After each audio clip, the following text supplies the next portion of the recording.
Or, so pursuant to the new policy, since I'm trying not to be constantly hitting the treadmill every millisecond of every day, spending all of my time streaming, yes, I am late because I decided to spend some time this morning with the kiddos since it is the weekend and they were like, ah. And so time with the kiddos was spent. My favorite part, the middle one has been doing this thing lately where she will come up with games and come up with rules and everything. And they're kind of strange, but you can kind of follow them. And they're nothing like complex. She's 5, but there's like a piece here, there's a piece here, and you have to get over here. And there was this one thing too where she had like an array of colors thanks to one of her coloring books. And so you had to start on a color relative to the gem you picked randomly by closing your eyes and you start the gem. And then you can't directly touch your gem, but you can touch other gems to push your gem to the color you want to get to. And if you fall off, then you lose that piece.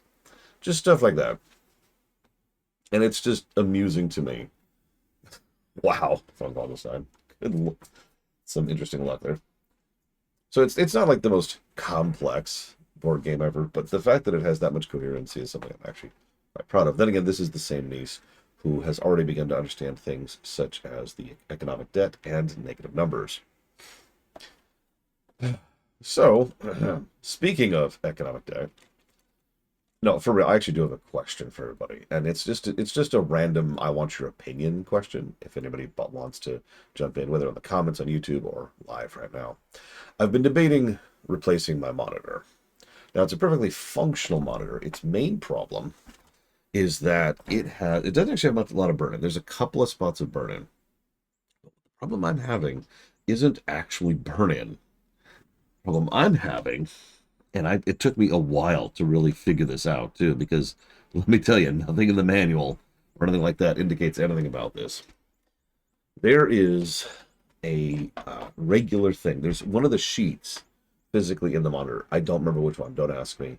Can overheat just because of the monitor being on. If it does, it starts to warp just a little bit. Just like a little bit, right? And that warping changes the color. So I know you can't see this, but like if I was to take something that is blue, here I'll just Google image search blue and pull up a blue image because blue is the biggest thing that affects it.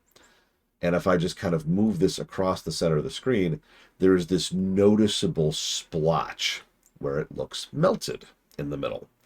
It doesn't affect other colors because, it's just those particular whatevers.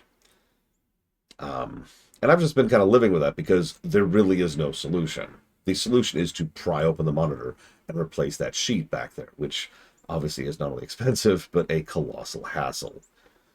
And there's absolutely nothing that indicates that it wouldn't just happen again. So I've known about this for a few months at this point. This is nothing new. It's just now I'm settled. Most of the major expenses are done. And a monitor I had my eye on happened to go on sale today. So I was eyeballing it like, Now, of course, nothing's going to indicate if that monitor is going to have the same issue or not. But anyways, that's the thrust of the question here. And again, anybody's opinion, because I can just live with it. It is not the end of the world. No, Mook, I actually don't have burn-in because this very monitor actually has burn-in protection. The new monitor would not be OLED for perspective. It's just straight LED, which has, like, I don't care. I have no opinion or preference for, excuse me, whether or not it's OLED or not. The only things I care about are the refresh rate, the resolution, and the fact that it's this big. Oh, nope, that's not true. And the response time. In other words, it needs to have gaming response time. Duh, I suppose. Now, Oman says, have you ever considered playing Total War Warhammer? So let's go to I've got this thing called a website. Oman, I don't know if you've heard of this. And we can go here and we can type in Total War. And there's this thing here that pops up called Total War Warhammer 3. Huh. Strange. And if you click it, it'll link you to my review of Total Warhammer 3, but also if you click the video link on the review page, it'll also lead you to the stream of that. So for anybody who doesn't know how that works, that's how that works. Now, back to Quake. Mid at this point. Oh God. Wasn't ready. Hang on. I'm not gonna, No, of course not. No, I'm waiting until all the DLC drops, which is probably going to be a couple of years. Yeah, back to Quake. I think this is where we were. Yes, yes, I was about to hit this switch. Let me refamiliarize myself really quick. We're good. Okay, bridge get. Computer update. Computer update. Hang on, let me make sure I'm going the right way. I am. Okay, cool. What I thought. So yeah, Rack says go for it, and honestly, it is a good price for what I'm getting. I don't need a lot of the bells and whistles of a modern monitor. Really, I don't. I need something that has a really good refresh rate. I think need something that's a really good response time. I need something that's 4K, at least. And I need something that's physically big. That's kind of it. Now, amusingly, one of my biggest concerns of the new one was, can I turn HDR off? Good news, I can. Down, huh? Okay. Looks like this one's down.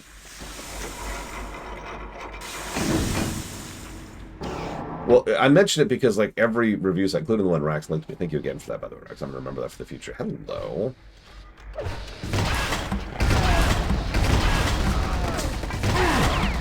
Is talking about, like was rating things based on how good their HDR is. I just want to turn the HDR off. I actually don't like HDR. So,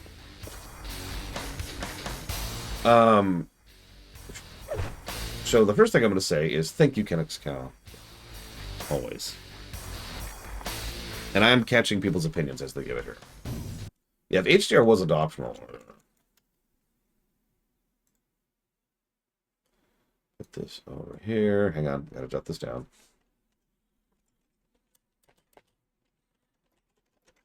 And that's going towards the jack block, the beat 'em up block. And Yakuza 0. Done.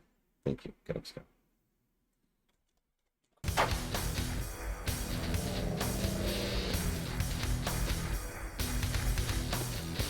Let's make sure I didn't miss it. I guess I didn't.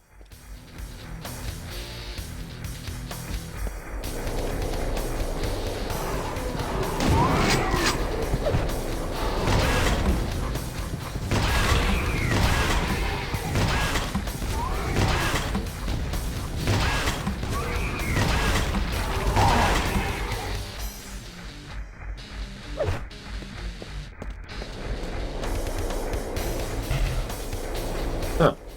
Neat.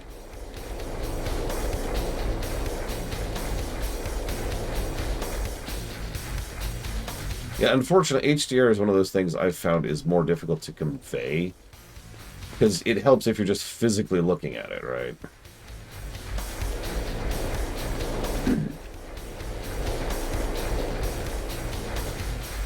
It's like me telling you that Doom 5 runs like a dream on this computer. It's hard to really convey what Doom 5 looks like in 4K with like a picture, or even streaming it. But if you're looking at this, right?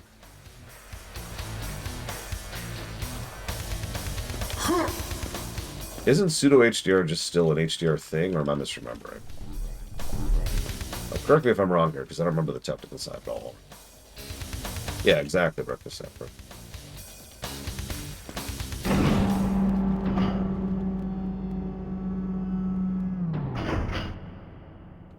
So I've been thinking about all the set pieces they do in this game. To talk about the game we're playing for just a second. I feel like giving a plus to story. Any thoughts on that? There's a lot of, for lack of a better way to call it, flavor, right? There's the grappling arm in the factory. There's the train we saw in the depot. There's the antennae in the first area. Yeah, exactly. Like they have a lot more moving parts in Quake 2, and it adds to the tone, atmosphere. It makes it feel more like a place. Let's put it that way. Yeah, exactly. Like there's actual usage of a place to imply that this is a place. I do still think the level design is better in Quake 1 because Quake 1 is far more gamified and just better in several ways. Computer updated.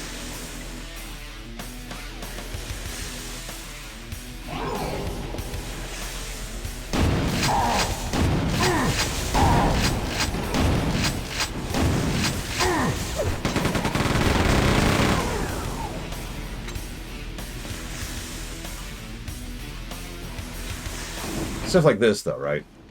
This is a mine. Crystals, lava pit, little conveyors carrying stuff over that way. It's just flavor. That's one of the things I remember most about this game, even now. Let me go ahead and jot something down here real quick, because I'm thinking... I guess this is pretty much the definition of brickwork, so we'll just give it brickwork positive.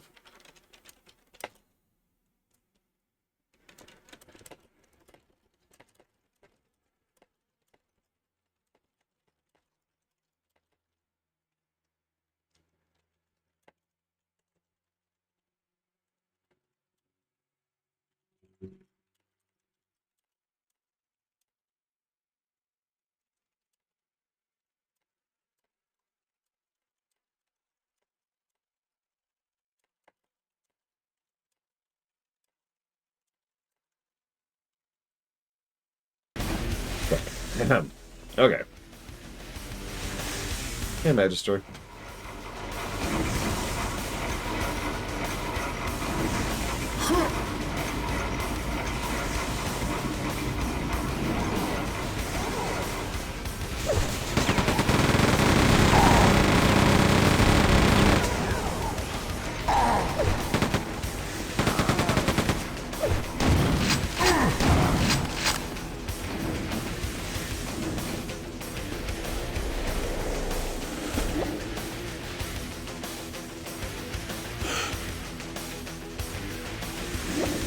Cute game.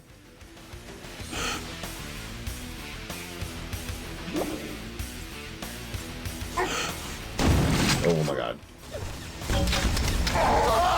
Yeah, we're dead. Whoop. No. There we go. Try that again.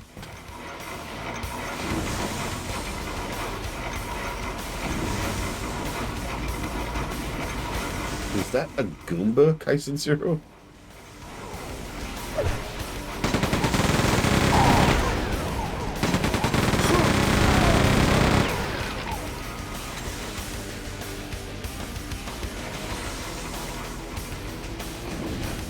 How dare, Valerian. I will admit the music is good. I will admit I enjoy listening to it. I just wish it would play for the whole level. I also wish there was a little more variety to it.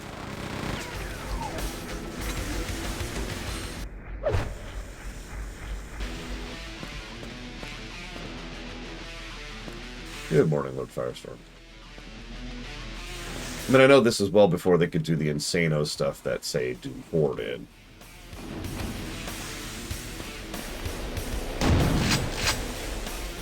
There's no way to do this right. Ugh. Oh my god, there actually is.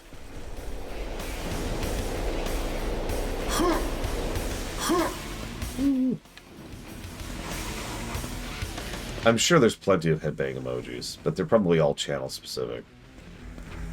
I have the composing emoji. Does that count?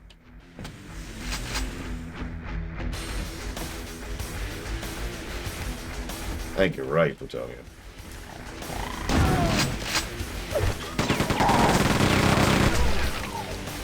Is that an option? I don't think that there was... There's not really any options there to speak of, so no.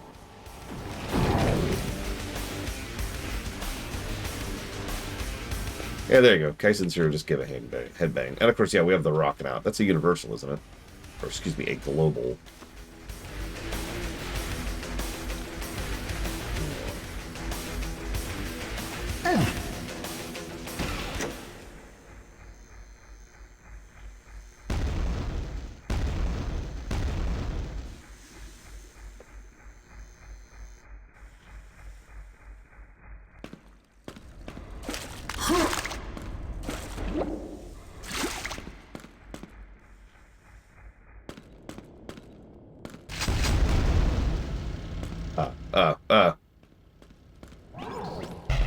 Where are the... Hang on. I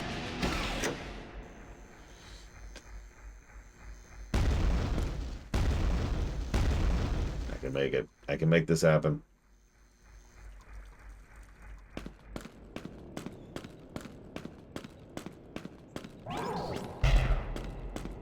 It didn't even activate this time.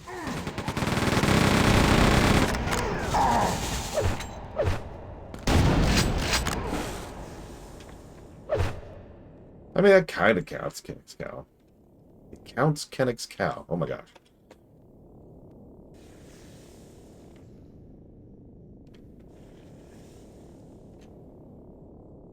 What do I got right now?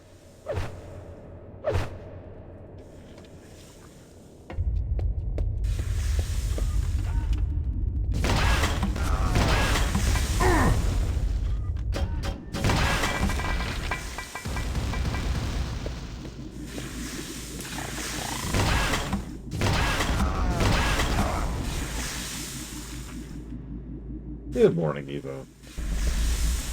What do you think? Should I do the extremely stupid thing?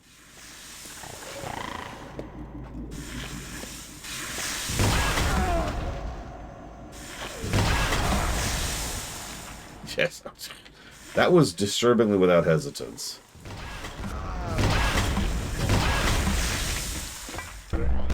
Just, yes, yes, do it.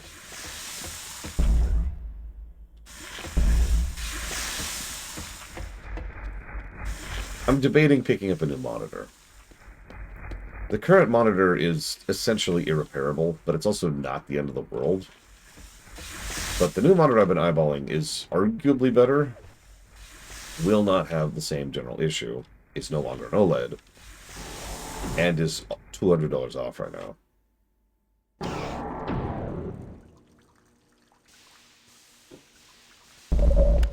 Are we already up to... No, we're still in the mines. We're still in the mines.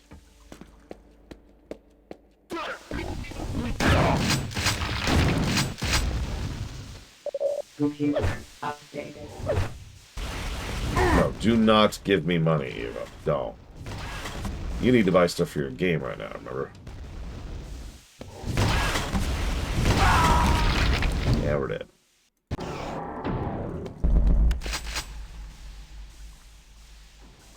Computer updated. That's a common standard for every retail place ever, Mook. So yes, Black Friday deals, that's when you offload merchandise. Like that's the point of Black Friday sales, is to offload merchandise that isn't selling. Also, that's the point of sales in general for the most part nowadays. Back in the day, sales were there to drive customers. Put a few things on sale, customers show up, then you go back to normal prices, and customers are more likely to keep buying from you, because humans are patterned beings. Oh, that? Oh, I've never even heard of that, Mook.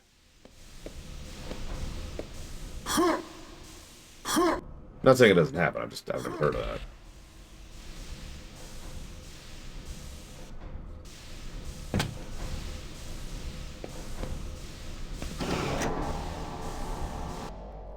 Oh, and that was the mines.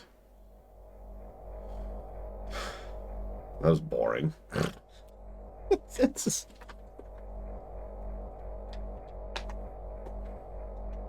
Yeah, I'm kidding, Max.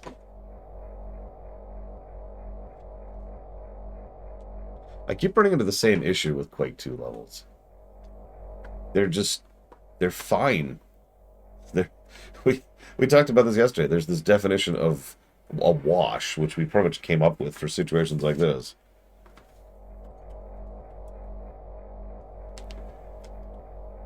Moving on. Initiate scan. Acquiring. Acquired. Personnel located. Exiting mines. Entering factory. Shut down drug processing plant. Sweet. Strong processing plant. That sounds like fun. Oh, this is American McGee, isn't it? Computer updated. This should be fun. No, Evo, no! Those gunshots were Evo shooting at me just now. Oh, and thank you very, very, very, very, very much for the sub. Wait, no. Thank you very, very, very much for the sub. Always appreciate.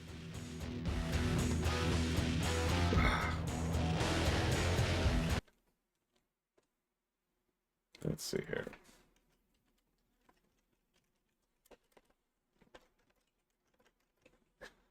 Yeah, it seems appropriate since, you know, I voiced him. I'm not sure I'd be physically capable of voicing Vivi anymore. My voice has very slowly been dripping down. Finder, the righteous. Safe trips, Sean.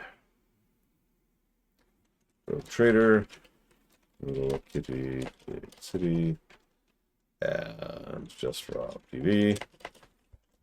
Who's donating towards absolutely nothing, but you're still getting a bow. Thank you, Just Rob TV. Always appreciate. Much obliged. Dealer's choice, you got it. Okay.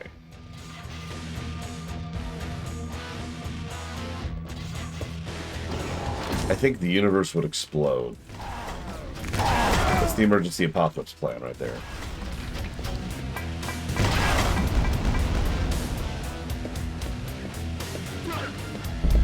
That is what we call the core contingency. Did he just suicide to break down the bridge? What a dick.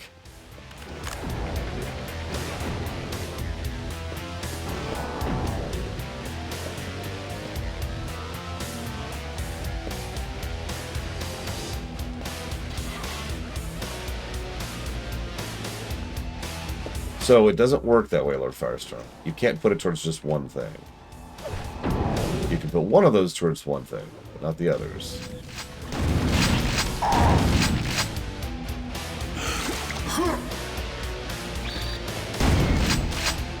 But you can put it towards two other things in addition to Earth One. So I'm guessing that's our destination over there. Oh, well, never mind. Puzzle solved. Behold my years of Zelda experience. Black Mesa, huh? Well, there's this thing you may or may not be aware of called a website. So let's go to this website here. Go to the archive page. Search for Black Mesa. There it is.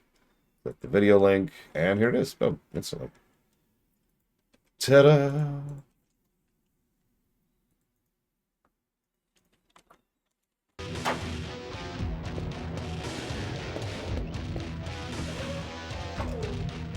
What does that button do?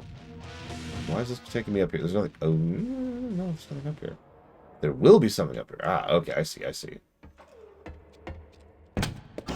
That I can do. Yeah, I link all that stuff on the website for various YouTube-related reasons. Like, if we just summarize that. YouTube-related reasons. Amusingly, my site is way more parsable and searchable than YouTube itself. Dark Ages. And Sonic Adventure 2. Yeah, no, like... So all of the old stuff, everything before the Oblivion line is not in a searchable playlist. They actually are in a playlist, but it's not a playlist you can search for or see. What was I looking up the other day? It was something really specific.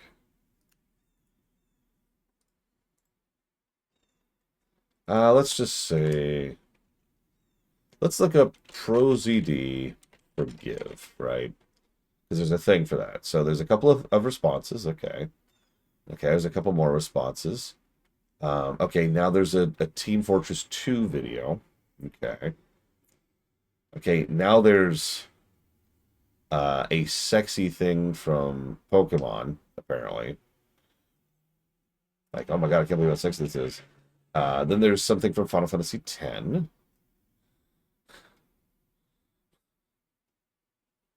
it just diverges from there. Eventually it gets back to being ProZD, and then it goes back to not ProZD, and it's just God, YouTube search is so terrible. Anyways, sorry.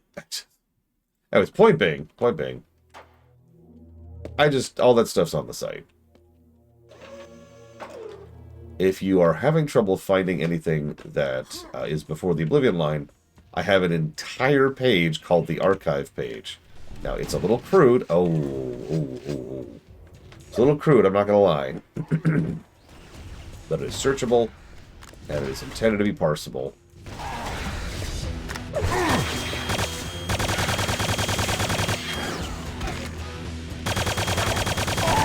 And it's everything, and it gives direct links to the actual archives themselves. So, before we talk about the weaponry, new enemy type. These wonderful guys. We're at the point now where they're, like, what, 90% machine now? Look at that. But if you're paying attention, they have an attack where their head can pop up, or maybe it's the chest, and tentacles fly out and attack you. And that's great.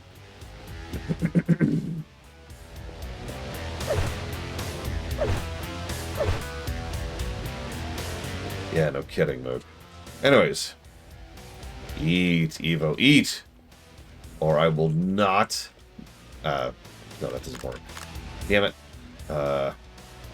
What is a Strog? We talked about that yesterday, but what it boils down to is Strog is a classification more than it is a species. It was a species, and if you pay attention to a DLC from this game, which I didn't know existed, and Quake 3, apparently the Strog are a byproduct of interacting with a lost human colony. None of that is canon. Just ignore all of that. Don't even pay attention to it. They're a bunch of alien Nazis. That's really all you need to know. Like, the most hard-coded, no really, they're Nazis ever.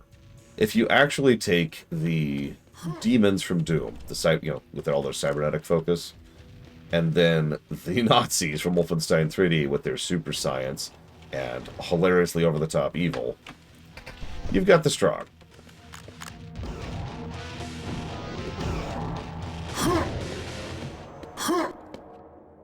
So, weapons, right? So we've got the basic pistol. I haven't used it much, mostly because I haven't run out of ammo enough to qualify. But I do actually like the fact that it has infinite ammo. And it's pretty accurate, too. It's also great for switches and has great range. It actually has a pretty slow projectile, as you can see. Basic shotgun is so basic, I don't even have it hotkeyed right now. As we talked about earlier, the basic shotgun is completely invalidated by the super shotgun. Now, this is a hit scan gun. It hits like crazy and has a nice big spread. So even if I'm attacking over here, it hit most of the wall if you saw the spread there. So, great at hitting groups or getting right up in something's face. Good gun.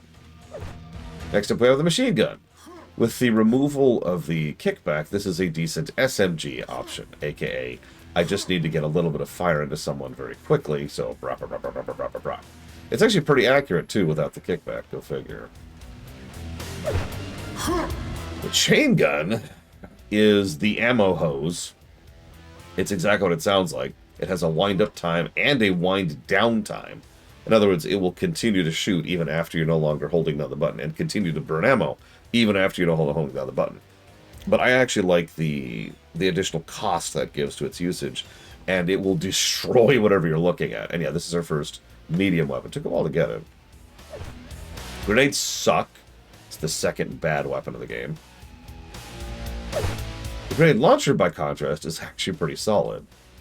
I'm going to save because I don't want to waste ammo, but poop. It's the same general damage of the grenades, but with just way more control over shooting them, especially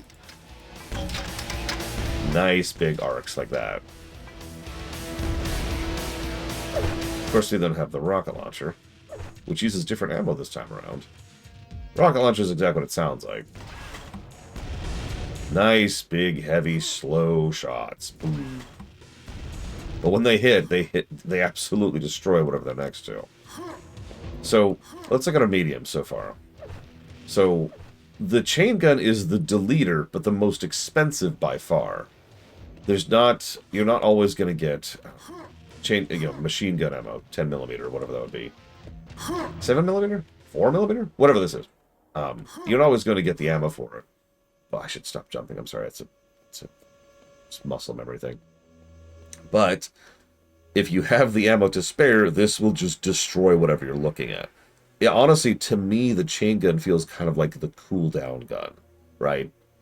Like you build it's not 1-to-1, but you build up ammo to spend when you just don't want to deal with something, right?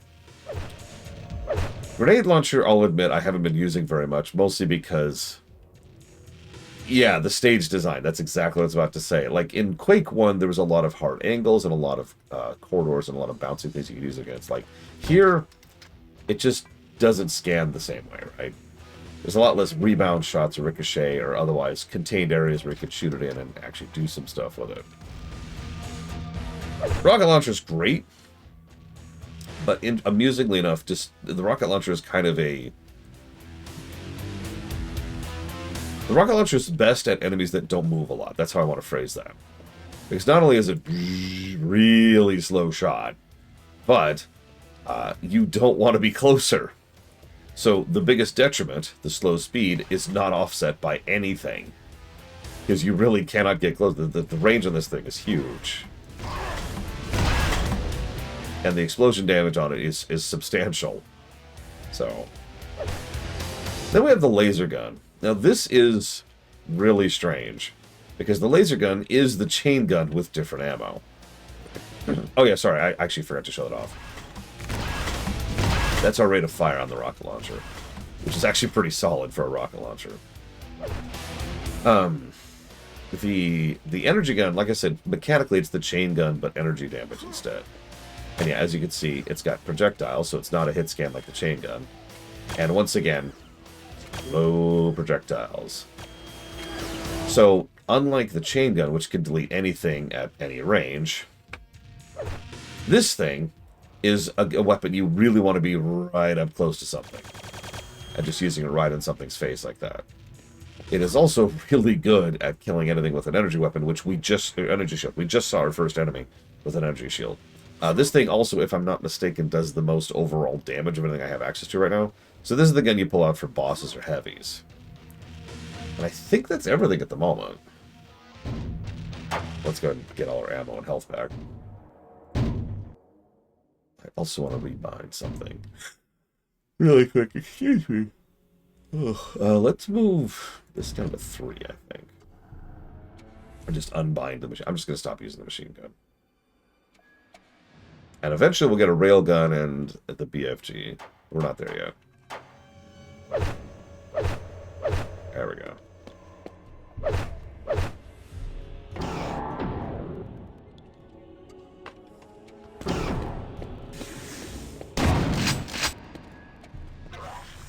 Nope, we actually still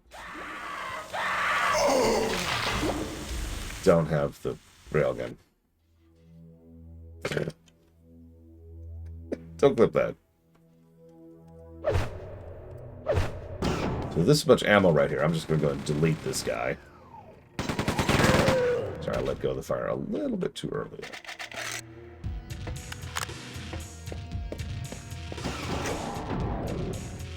Alright, and the lasers are down. Sweet. Yeah, well played, Berserker. Well played.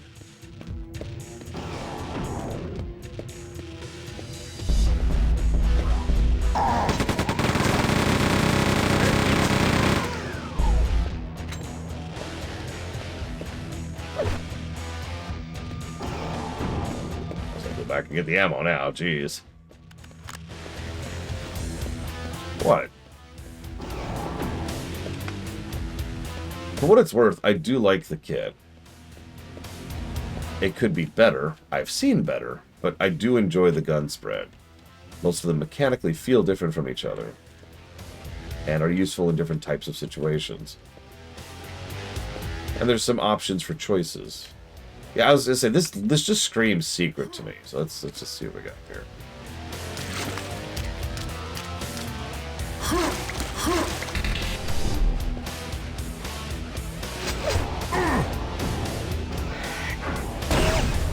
So that's the railgun. It's the railgun.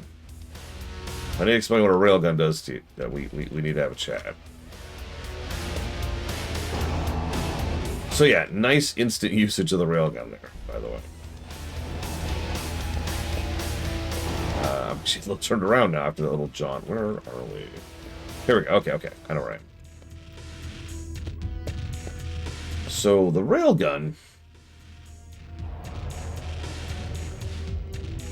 I tend to like railguns in games. Let's save so we don't waste ammo. So the railgun is just, so I don't know if it's actually hit scan or not. It feels hit scanny because it's extremely fast. If it is a projectile, it is so fast. So whatever you're pointing at, you're gonna hit. You also notice, if you're paying attention, there is no spread at all. Look at that. So that is absolute accuracy. I'd call it a sniper rifle, but actually in most games, sniper rifles have a specific bob and or bullet drift to them. So there is actually a bit of spread. Railguns have no spread whatsoever. You point at something, you hit that thing, right? Then you add to the fact that it does an absolutely insane amount of damage. And that's the difference between a railgun and a sniper rifle. A railgun is just pointing at something and destroying it instantly from basically any range. If you can see it, and there's nothing in between you, it's gone. Yeah, this thing is absolutely bonkers. Great weapon, and one of my favorites, honestly. I might rebind it to be down here on 5 instead of a grenade launcher.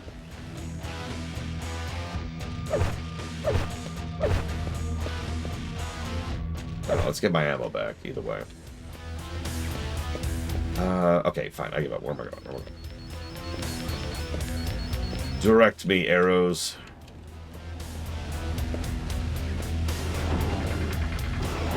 Yeah, you'll also notice a semi-clever thing. We have actually known what the railgun could do for quite a while now, because we've had it used against us.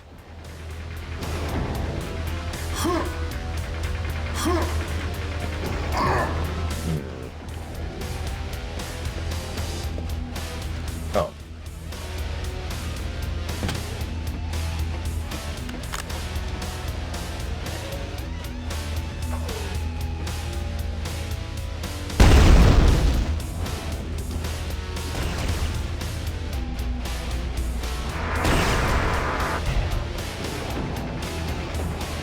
What? I thought I saw... Oh, there he is.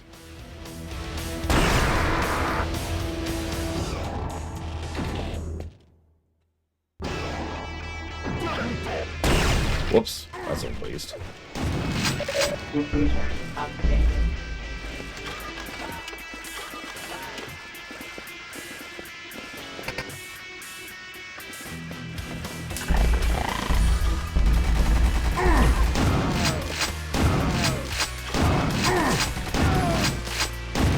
Guns like these are why they tend to throw enemies at us which have as much health as they do. Because even with as much health as they do, pretty much all of the mid and late guns will still delete them.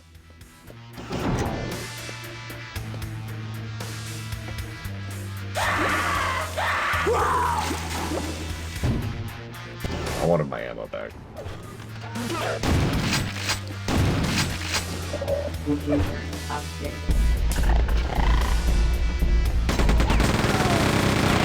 Did he just... Okay. I thought he fell into the lava for a second. Would have been funny.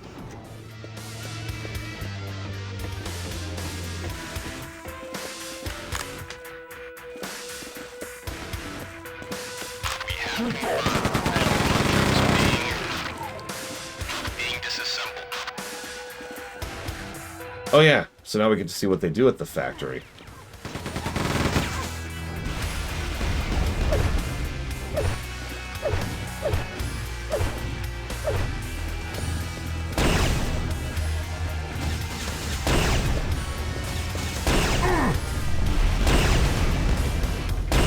Wow, he's taking a couple of hits.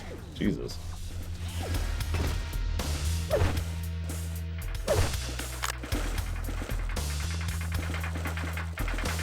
Those are body parts, if you can't tell.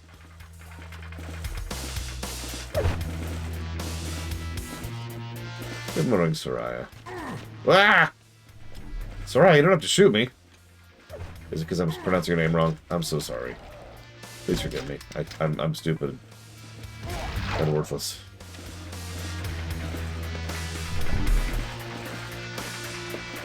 Oh my god, Antonio.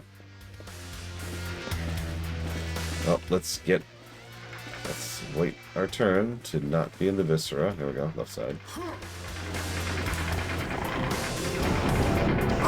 And we're dead. Perfect.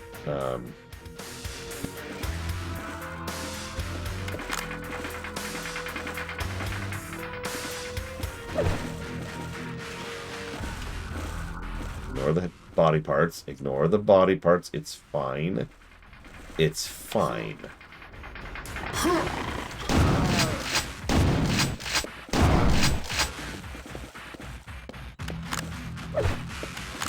Oh, hey. We're now also starting to see ammo for that stuff.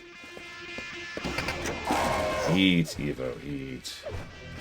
Yeah, this is the wrong level to watch while being into food.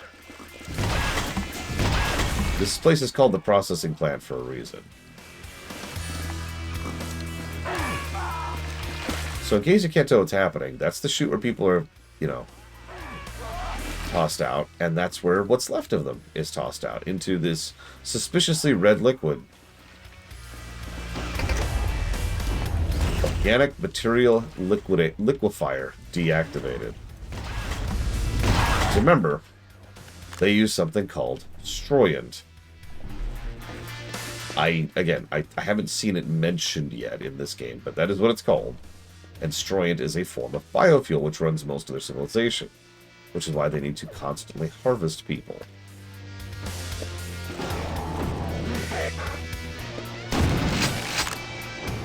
Amusingly, the Strogg would probably die out, just naturally, if they ever ran out of worlds to claim.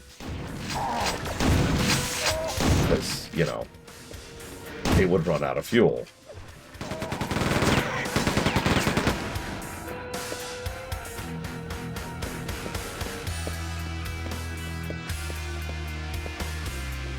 So, I'm pretty sure the writers didn't put that much thought into it.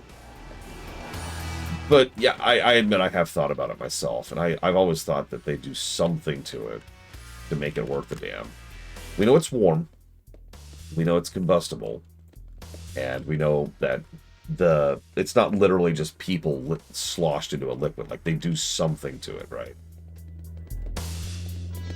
So, aging it to produce some kind of crude oil is not the kind of thing that would surprise me all that much.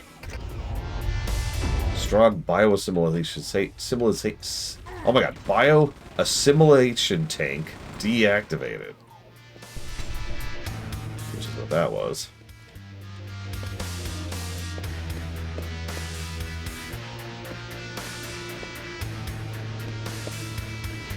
I mean, Quake 4 was after the Matrix.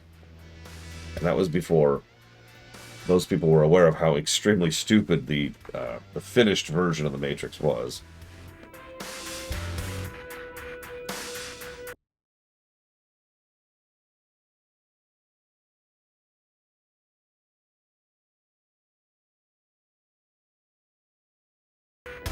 The concept. We need to draw energy from humans. Uh-huh. How about literally anything else? Besides, we all know that if you could just draw energy from, you know, like organic beings, then they would just put cows in and call it the Mootrix.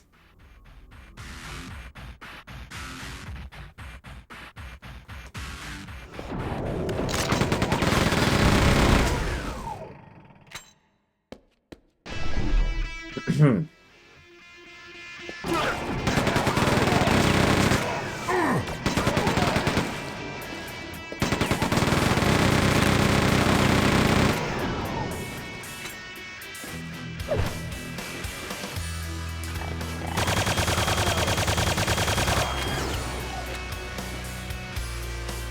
mean, honestly, the humans or batteries thing is something I just kind of like, okay, it's dumb, moving on.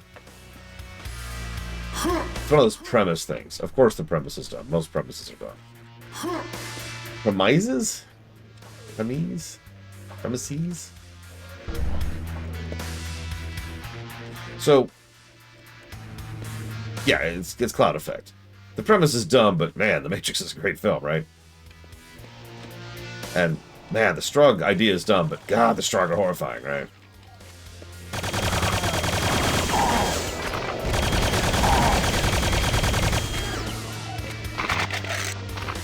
I mean, honestly, this isn't even the only fiction to do this. I would go so far as to say, someone do me a favor, look something up. When did Independence Day come out? Because I think the Strog are the same concept as the Locusts from Independence Day, but better. More interesting, at the least. 96 was the ID4? That sounds about right. Which does predate this. That's true. XCOM leaned into that too. I'm not familiar with the original, but the one I played did. Ionization catalyst chamber. So yeah, we're just kind of shutting down their power supply here.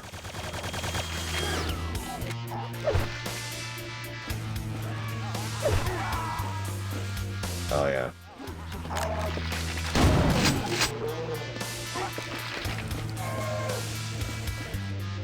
What's with all the screaming? Do you hear all these screams?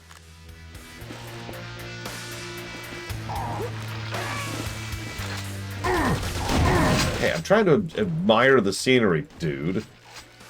Rude. No kidding, Ross. I've been wrong about several games before we reviewed them. I'm not sure I've ever been more wrong than with XCOM 2. My God.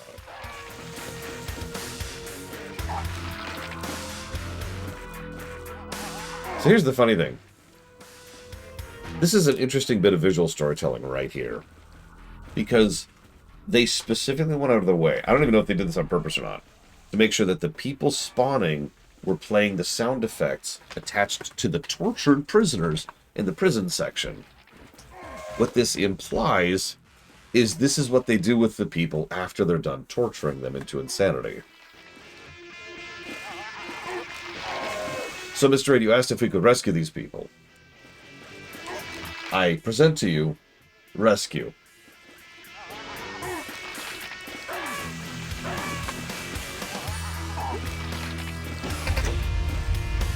Emulsifying flesh press.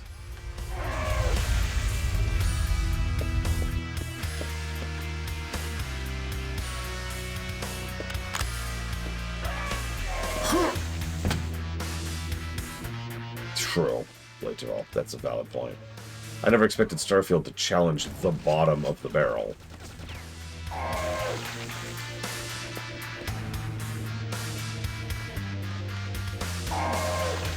Now they're just being dropped into the pit. Actually, I think this deserves more than one positive. You'll notice there's almost no video game here, right? Like, let's actually examine from a video game perspective. Let's just ignore the narrative for a second, right? Just throw all of the sound effects away. Throw all of the visuals away for a second. The section we just went through, let me pop this just in case it doesn't let me, involved... So walking into this room, shooting a guy, not even a high tier dude, just a middle tier dude. Going over here, one more guy, second guy, or third guy, excuse me, hitting a switch, going up an elevator, and then shooting another guy. That's it. There's no actual game, no level here from a gameplay perspective. This is here for the set piece. Now, I know that's kind of been true for a decent amount of Quake 2, but the point is, this is just here for the set piece, right? This is here to appreciate what the Strug are and why we're fighting them. And I'm actually with that. Taking an entire level just aside, a unit, excuse me, aside to just kind of be like, so this is what you're fighting.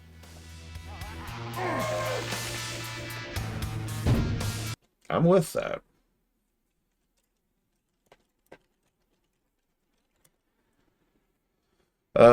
Do you mind repeating it, Load?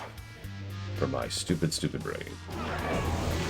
Like, oh no, it's basic dudes, right? Of course it's basic dudes. Who else would it be? This is the factory. Ah, damn it! I accidentally turned off the machine before I could admire my own people being crushed into pulp. Hang on, let's fix that.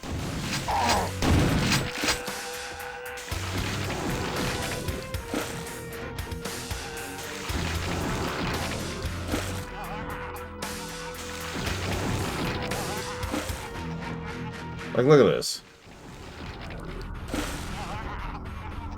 That's a good question, actually, Plutonia. And yeah, no, yeah, you can really see how Alice McGee's overall design philosophies develop here. So yeah, there's the one squishing him over there, and then there's the one that just kind of pushes him out, bashes them, and drops them into the pit.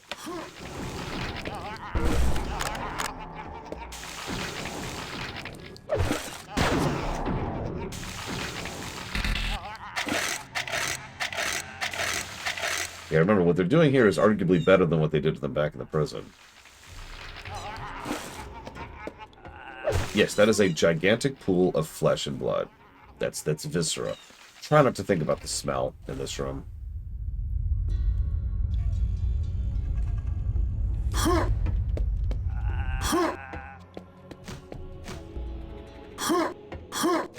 Whoops. Damn it. I think there's a guy still stuck in there. So now there's just a guy stuck in the compressor, and he's just going to slowly starve to death in there. Cool. I already hit that switch, if that's what you're referencing. That's how I got in. Although I admit I'm not sure where to go next. Back. Okay, that's why.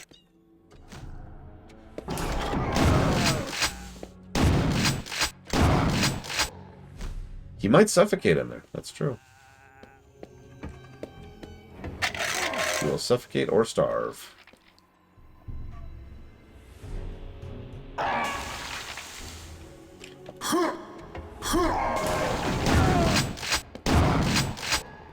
It's a little slower than how he would have died, but, you know, whatever.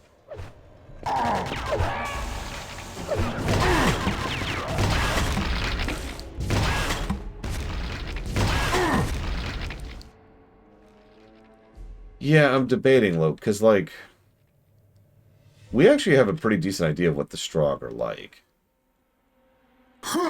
The Combine, by contrast, we mostly see by absence.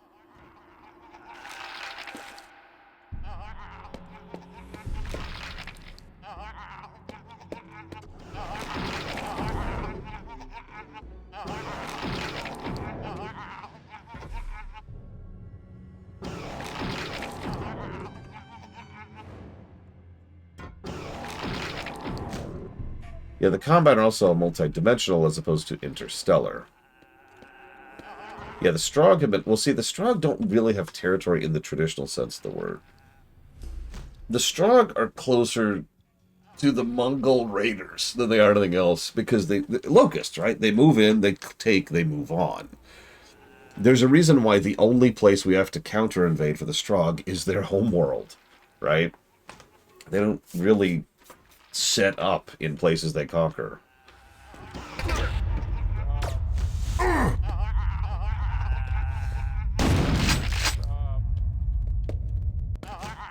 Well, we saved his life, Mr. Ed. Look. Make it stop. Honestly, and I'm just going to be real about this for a second, this got to me when I first played this. And I don't think I would enjoy this game nearly as much if this was a little bit better presented. I know that's a strange thing to comment on, because this is obviously horrifying. But it's also Quake, right? The voice acting isn't particularly good. Yeah, like Quake 4, exactly. The voice acting isn't particularly good. The visuals are almost cartoony. Like, they literally just dissolve into various bits of... Like, imagine the sequence that we've just gone through if it was portrayed completely straight with modern graphics and trying to be as realistic as possible. Like, think about what it would be like watching someone fall into that grinder for a second, because it wouldn't be this instantaneous gibbing, would it? You would hear their scream kind of trail off into something a little bit more wet as their lungs are crushed, as they're being forced through the grinder. Yeah, it would be extraordinarily unpleasant. I still think this deserves marks. But, man.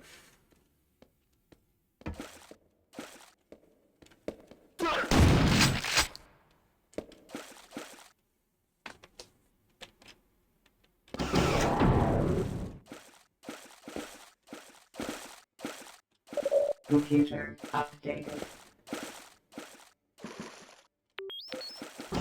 Okay, return to receiving area. So that was the factory. Not much on the gameplay axis, but really messed up on the story axis. Let me jot down some thoughts there really quick.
Yeah, exactly, Plutonia. Computer updated. Or I could do a jumping buzz. Oh god. Okay, okay. Ah. Jump scare gone grunt. Hi, Elizar. Thank God you missed the horror, Elizar. No one would want to see horror in a video game.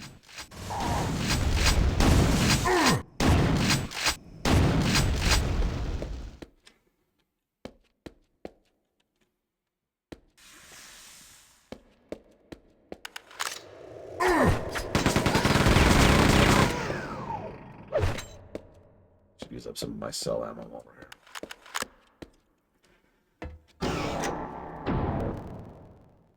So yeah, that was the factory. And that's kind of it. That was the, I believe that's the shortest unit in the game. Because again, it's there as a set piece. Credit where credit is due. And yeah, this was McGee, I'm almost positive. Initiate scan.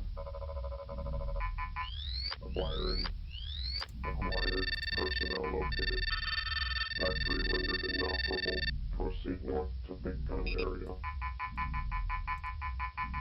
Infiltrate and destroy strong main reactor.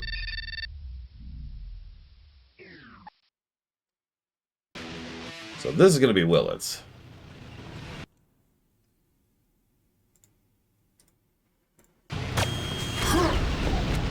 Oh hey, the big gun is visible finally.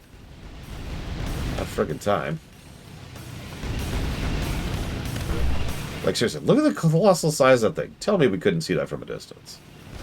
Oh, oh, oh, oh, oh, oh, oh. Hold up.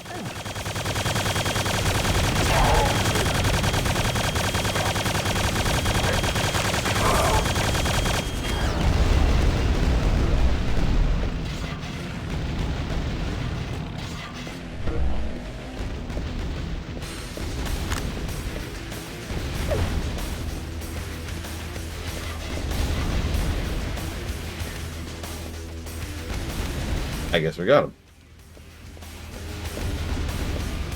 For some reason I thought we hadn't.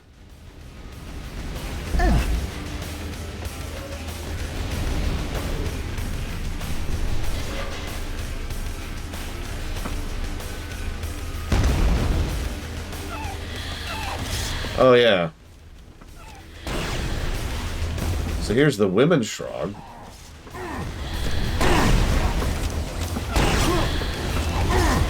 Okay.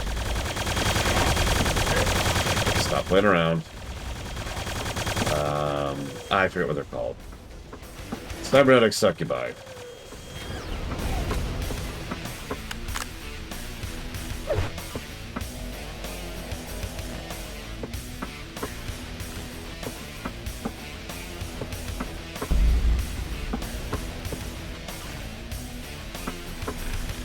Cybernetic succubi, Evo.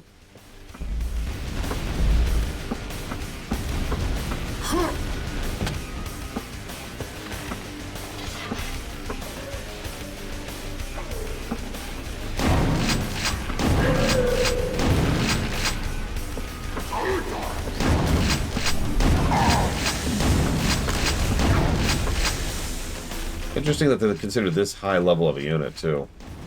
We're on unit 6 total. You know, stage 6. And we're just now encountering them. Oh, hey, speaking of high level stuff.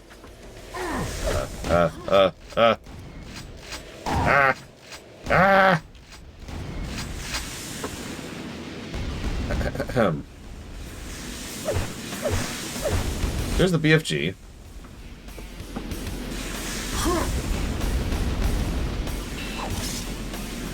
I don't really have anything worth using it on.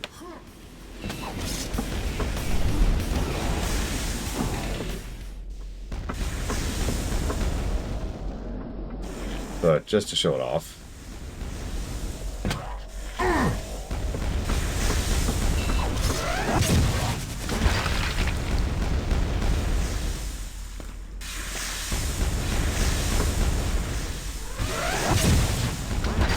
Yeah, it's the same basic approach to the BFG we've pretty much always had.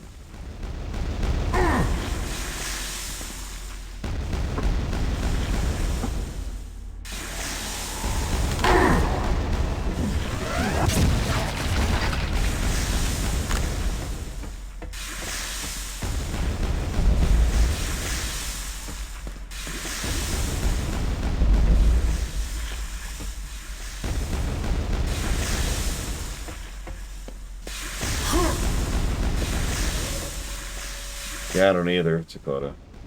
I don't remember using the BFG very often. The thing's an ammo hog from hell.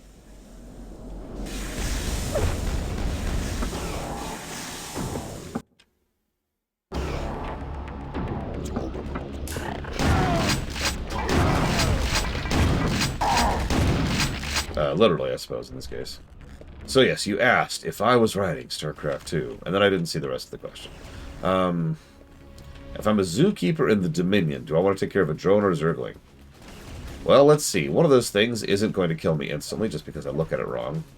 But on this flip side, a drone can turn into a much bigger problem if something goes badly. So I'll take the Zergling.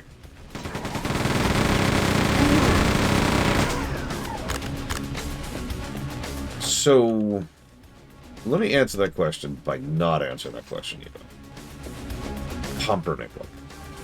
I think Kerrigan should have remembered everything the Queen of Blade did during her era. I'm gonna go with no. Because honestly, that's just torture porn at that point. You need the data CD. Okay.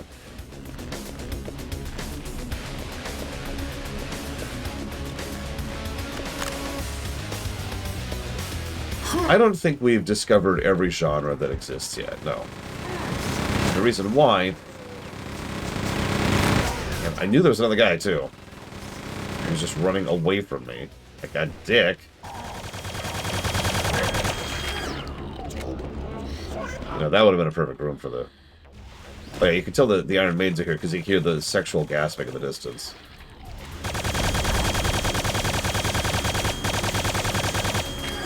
No, seriously, listen to it.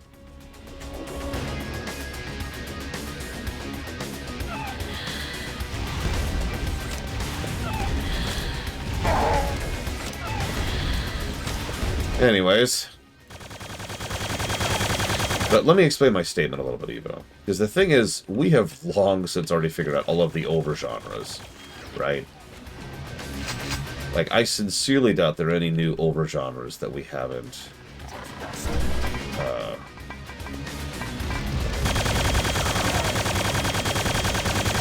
that will ever be invented. Umbrella genres, whatever you want to call them.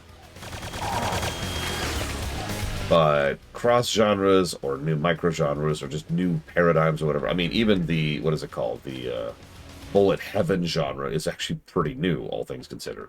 Just a few years old right now.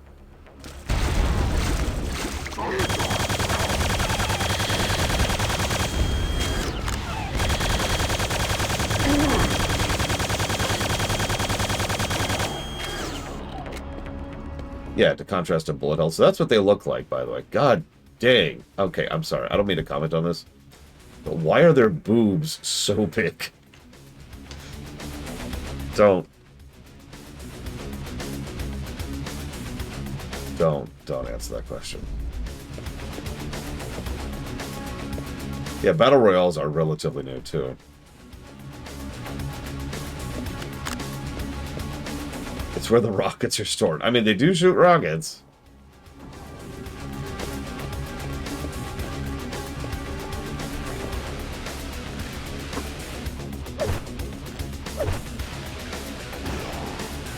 That's true. We have the second-person shooter now, too. Wait, I'm going the wrong way, aren't I?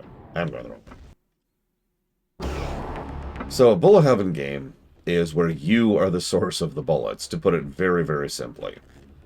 So in a bullet hell, you are one dinky little thing, and there's bullets flying everywhere, and you've got to dodge them, right? In a bullet heaven, there's enemies everywhere, and you are the source of the bullet. Yeah, you're the bullet hell boss. It's inverted.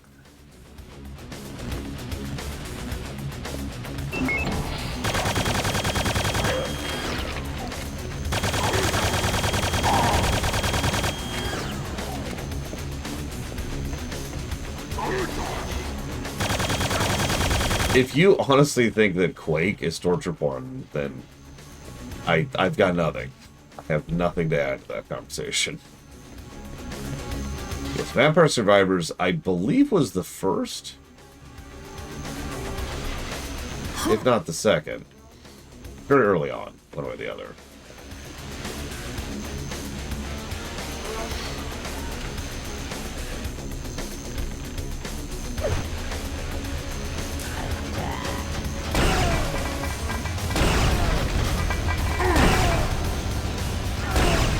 This is the downside of the railgun, by the way. Rate of fire.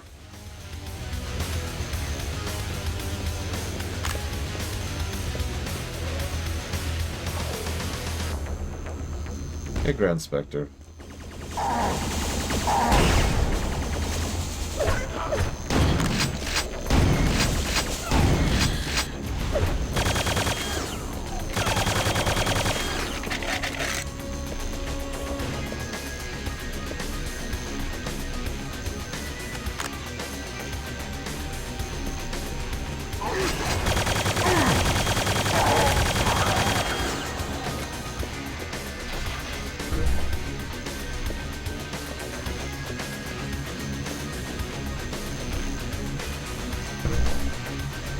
I've actually already seen a few Bullet Heaven game, like branching out from the basic concept of Vampire Survivors. I actually did play Vampire Survivors briefly. My biggest complaint with it, you may or may not find this funny, was lack of progression. I felt like it took too long to get anywhere. So I spent too much time not having any unlocks. Thank you for the sub, Grand Spectre. If you want to put that towards up to 3 things, do please let me know. Yeah, exactly. The pacing of the grind. That is exactly the complaint. Like, the levels themselves are pretty much perfectly paced. But you spend way too much time on a given level until you get to the point where you start getting the whatever's, the gold coins that carry forwards.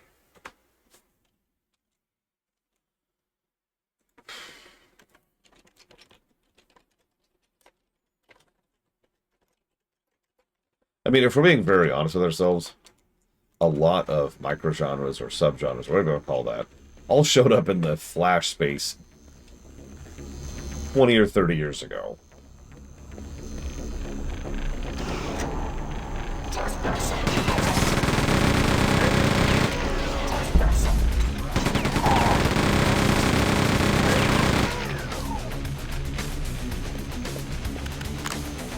Flash was a thing.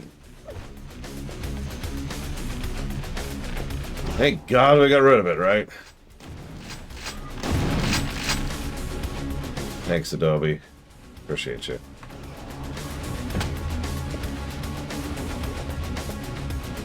Or whatever the opposite of appreciate is.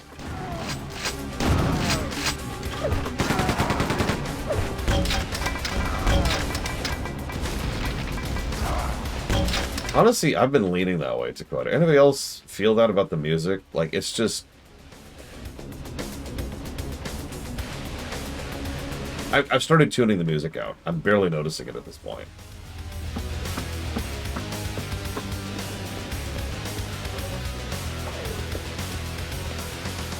Yeah, it's access to the big gun denied.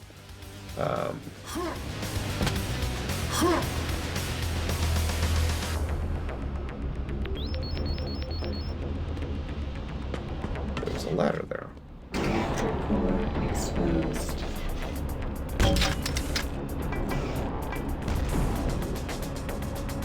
Computer updated.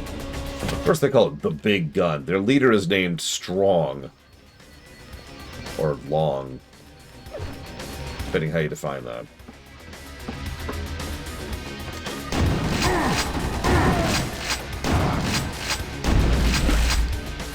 So his name is Macron, which is Greek for long or strong or hard. It kind of depends on the context.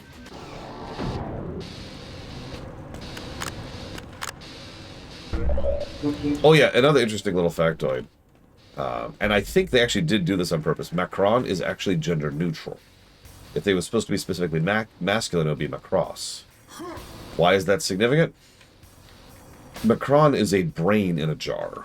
Spoilers. And I mentioned that because I like to think of that as like a bit of a storytelling tidbit, right? It's the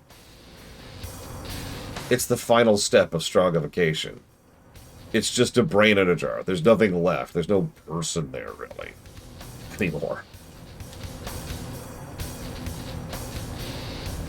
Yes, the leader, the president of France, is a brain in a jar.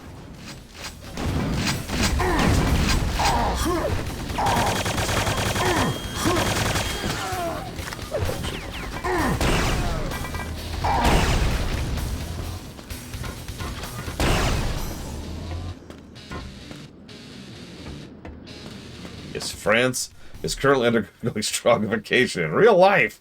They're eating the dogs. Sorry.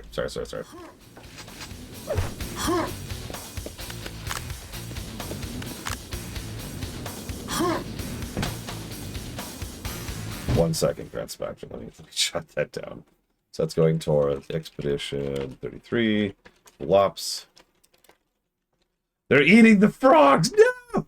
And Paper Mario Origami. Okay, you got it. Thank you.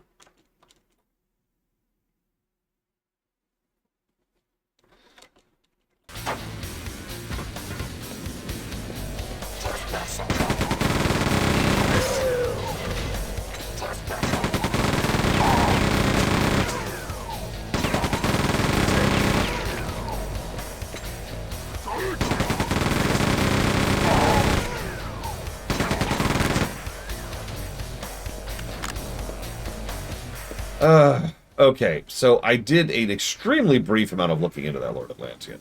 Here's the deal. In order to get Dark Forces 2 running, I'm going to have to actually go and pick up a completely separate program, which will then pull the data from Dark Forces 2 and then run it in a completely separate engine. So for all intents and purposes, we will not be reviewing Dark Forces 2. We're reviewing the other game that happens to have the content of Dark Forces 2. Now, under normal circumstances, that would be an automatic veto, because I have a long-standing rule of if I have to jump through that many hoops to get a game running, then it's not worth doing. However, I know the Dark Forces series is rather beloved.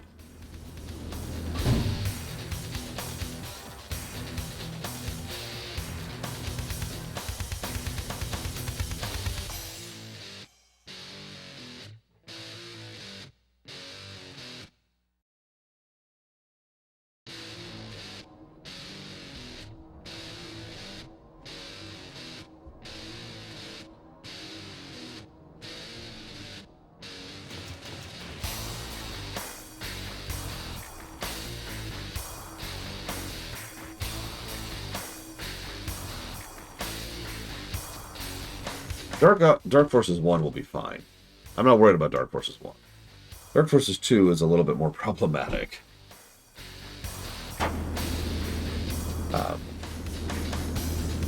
So the summary of my statement, Lord Atlantean, is I'm going to make you decide if we put up with the hassle of that.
The youngest was very upset because the middle one went to the wrong bathroom.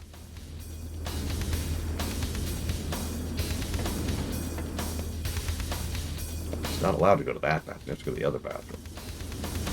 Anyways, so yeah, Dark Forces 1, I'm not worried about. I haven't even done tech tests for that yet because I'm pretty sure that'll be fine. Dark Forces 2, we're going to have to jump through a bunch of hoops. And again, normally that would be an automatic veto.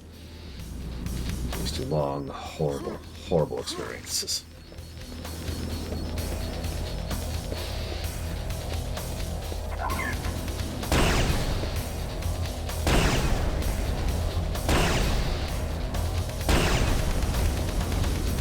That fog looks really weird right there.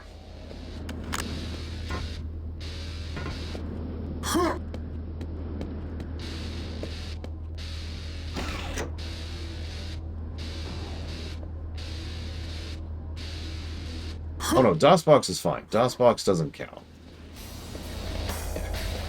So, the way I've been trying to define it is if I have to use a third-party program to run a game, then we have an issue. And then everyone's like, what about emulation? Because people like to be dicks.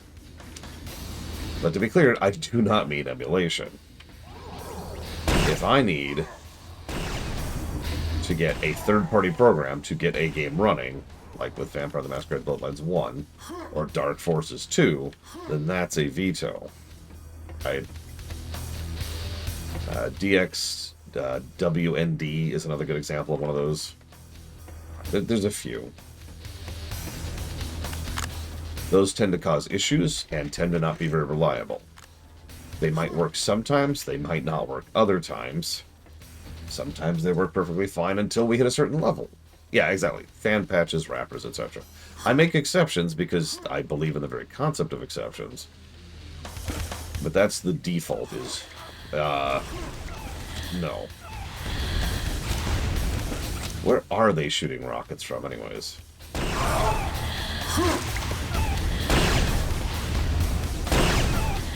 Never mind. I see the arm cannons now. We're good, we're good. Okay, that's another thing. Fan patches are fickle things and sometimes only work for exact versions of OSs. Now, I haven't downgraded to Windows 11 yet and have no plans to. But you get the general idea. This is something I mentioned briefly in Discord the other day. One of the many reasons I've not downgraded to Windows 11 is I have to be able to run a game across 40 years of gaming history, right? Because of the nature of my job. Now, some people are like, oh, Windows 11 runs this game just fine. That's great. Does it run every other game just fine?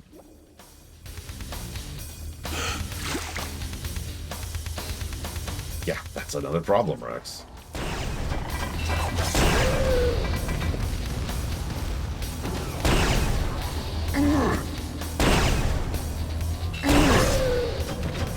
silly. Oh god, oh god. Oh god. That was the wrong gun, but whatever. We're just going to commit to it.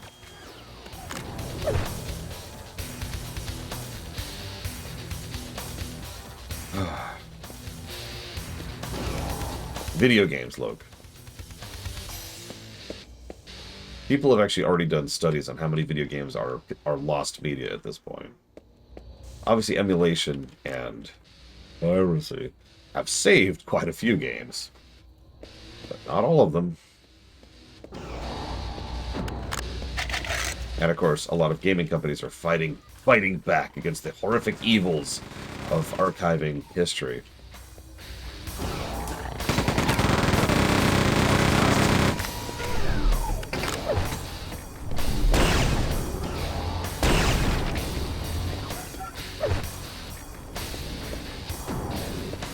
So I'll use a specific example.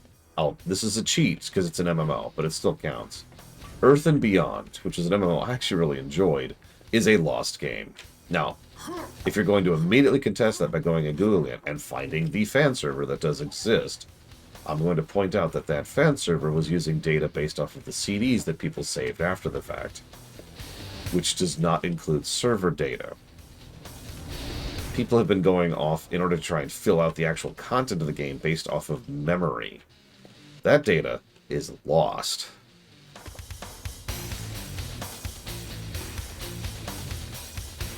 So, sure, you could go play Earth and Beyond.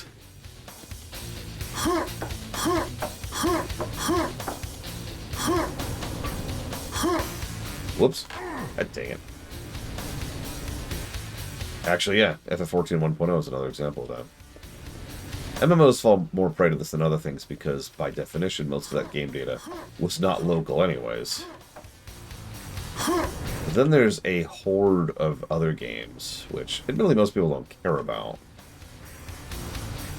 Like, there's a lot of Atari games and NES games, smaller esoteric stuff, which nobody ever bothered to rip, or indeed failed at getting a rip of, back when the first rips of NES cartridges were being done. Oh god, what is it? There's this Japanese-only game. I can't think of the name of it right now. Probably because it's in Japanese. But some collectors were trying to find... Someone jump on this if you know what I'm talking about. We're trying to find a physical copy of the cartridge for years to then be able to rip and, you know, turn into a ROM so that we could save the game. When they finally found a physical cartridge, it was so degraded that they actually were losing data. Like, some of the chips just weren't functioning anymore. So, they didn't get the ROM. Not a functional ROM, anyways.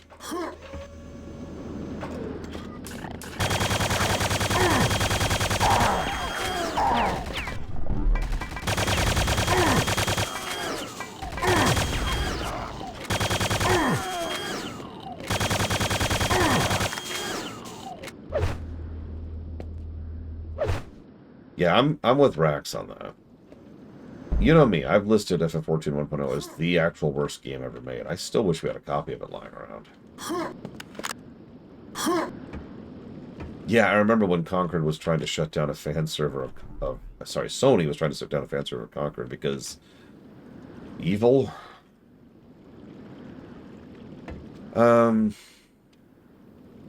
I did, sorry, Atlantean. So I will still put it towards Dark Forces 1 because I'm pretty sure that's a joke to get that running. In fact, I think it's actually already on the list, so it's not even adding something new. But if you want to pick something else for the other two, let me know.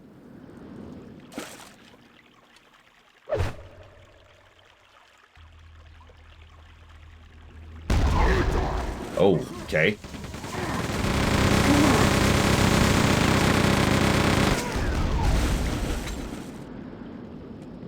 Yeah, that was like last week, Ground Spectre. Super recent. I noticed they're leaning into the gacha concept a lot more. Has anyone else noticed that? No, because I haven't really been talking about the game, because there's not been a lot to talk about. But really, like, they've been leaning into the surprise a lot when it comes to enemies. Like, something I've noticed they've been doing a ton of is, you know, corridor, tilts left, and there's like an enemy right here who isn't activated yet, so you can't hear them. So you're like, do-do-do-do-do, let's spot jump, and then you shoot them right there, right? Little stuff like that.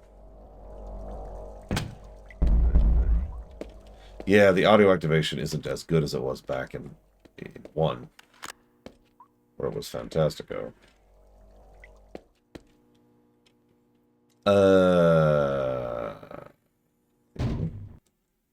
Let me double check something. You know what? Let me do this locally.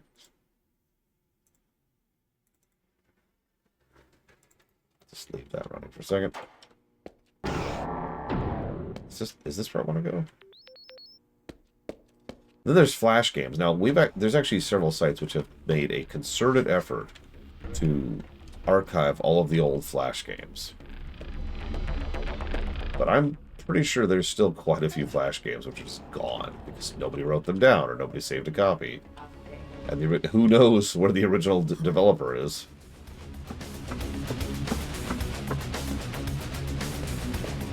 Yeah, perhaps amusingly, lost media is a relatively recent concept in human history. Not that we haven't lost history. That goes back as far as human history exists. But I mean, like... Oop, oop, oop. Oh, shoot. Oh, shoot. Oh, shoot. Oh, shoot.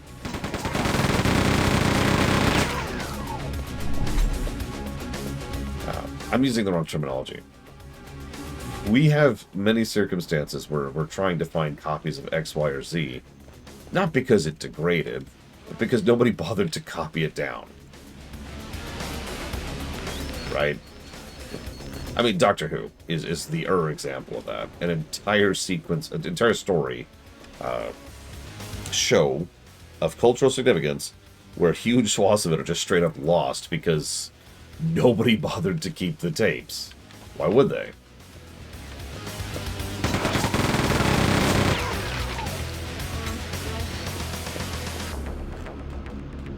I saw Alert Atlantean. Hang on, I gotta check something.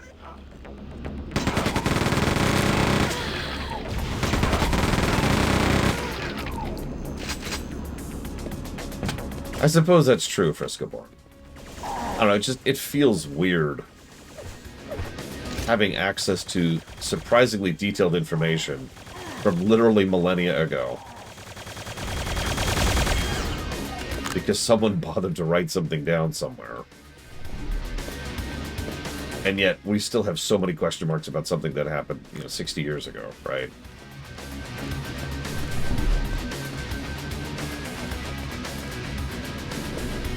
No, Retsu. That was just wild.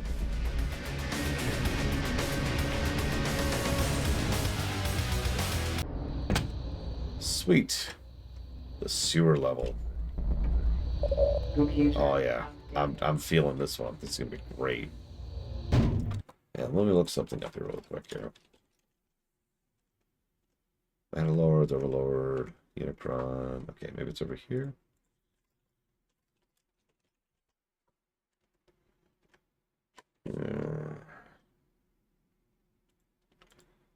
That is true, Frisco, which is why I'm immediately letting you win this argument, because I don't feel like arguing about it.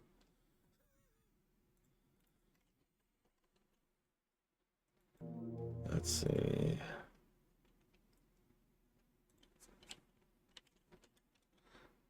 No, there's definitely fall damage.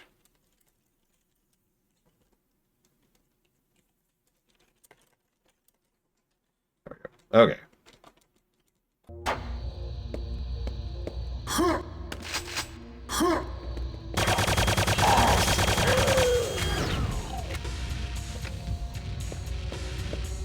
New texture. Very brown. People were complaining about how many colors there were in Quake 2, so they decided, here, this is for you Quake 1 fans. They came up with this level. That's a complete lie, but would it really surprise you if it was true?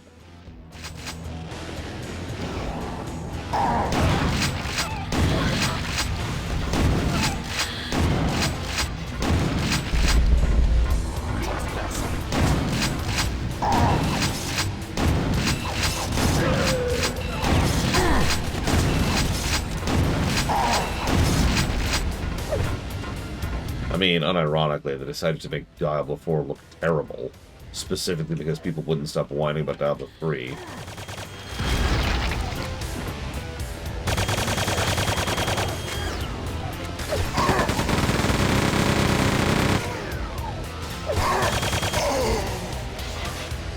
weapon swap. Listen, nobody cares about video games. That's not art. You know, look, you want to preserve like a movie? Sure, that's art.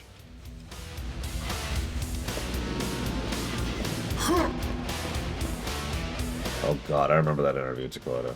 What Dakota's referencing is a real thing, by the way.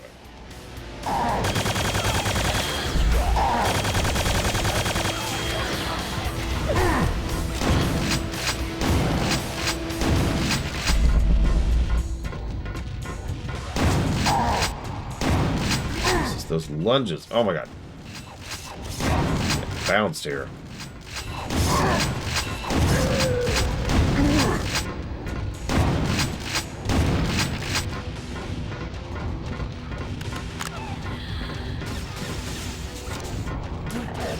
Grabbing right now.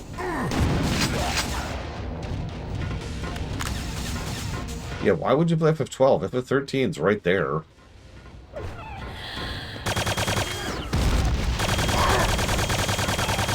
Listen, why would you play video games when you can just let AI have fun for you? In fact, if you pay us money, we guarantee we will go ahead and have AI play video games for you and tell you how high of a score you're doing. You have to keep paying, though, obviously. Otherwise, your AI player will fall behind the other AI players.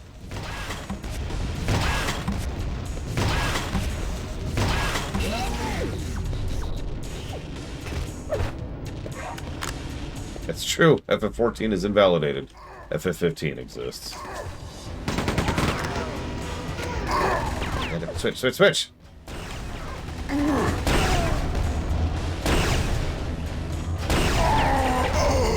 And I'm dead. God damn.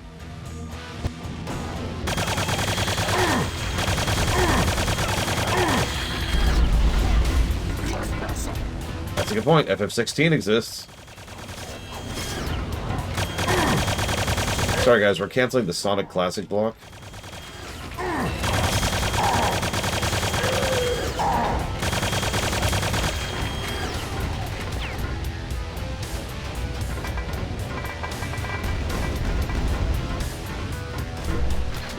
But there's no reason to play, though. More modern Sonic games exist.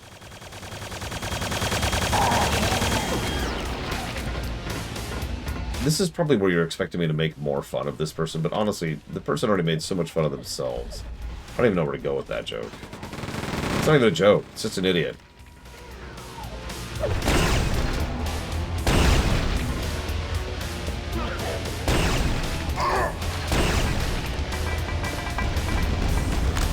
Like, that's one of the most ignorant and stupid takes I've ever heard in my life, and that is saying something. Apply that to literally anything else. At all. Ever.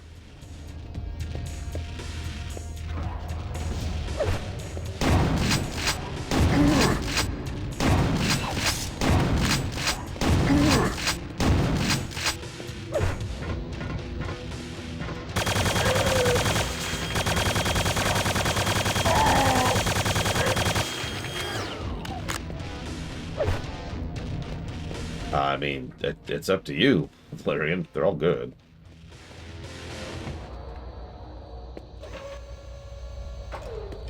Listen, why would you ever want to go back and watch Avengers 1 when the latest Avengers film exists? Come on. It's right there. It's got better graphics and everything.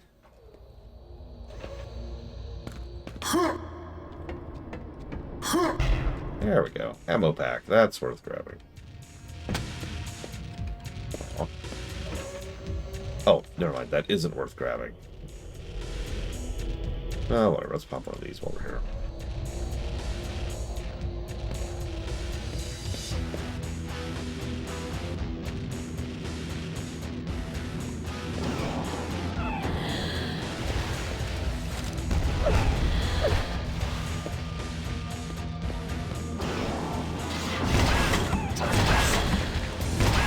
That guy just running in front of a rocket launcher.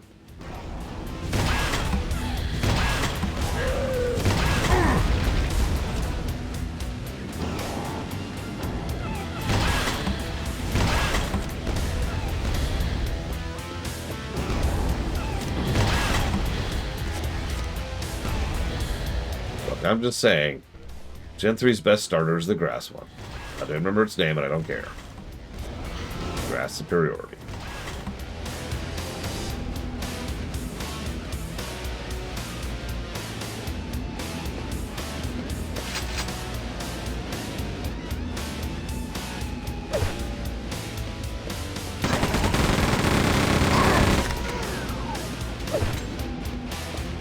Three, Valerian.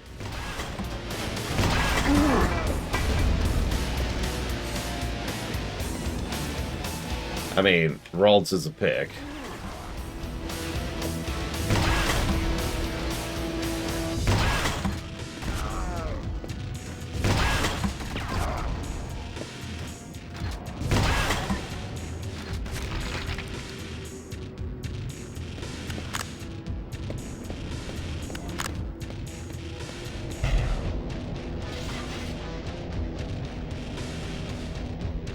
Sure.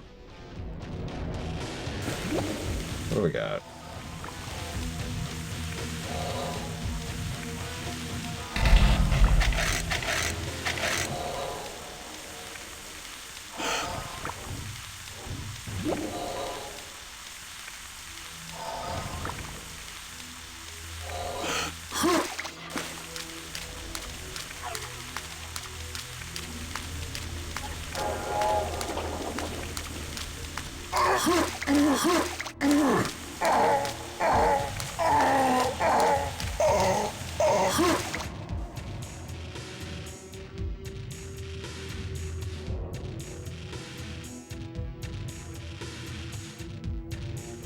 Yeah, I noticed that, Dakota.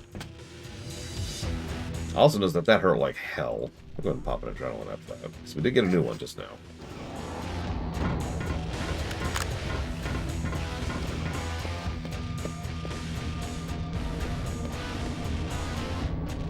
Honestly, and I know there's some recency bias here, but I think Gen 9 starters were some of the best I've ever seen. Violets, specifically. Although, having said that, Gen 7, that's Sun and Moon, also has extremely good starters.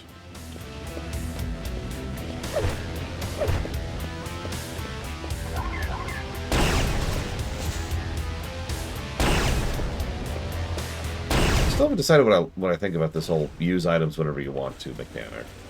On the one hand, I like being able to choose when I use an object. Like, that's the value of a consumable.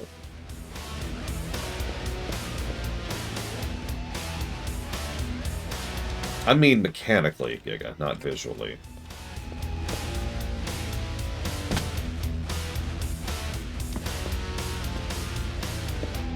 Yeah, I've noticed that too, Dakota.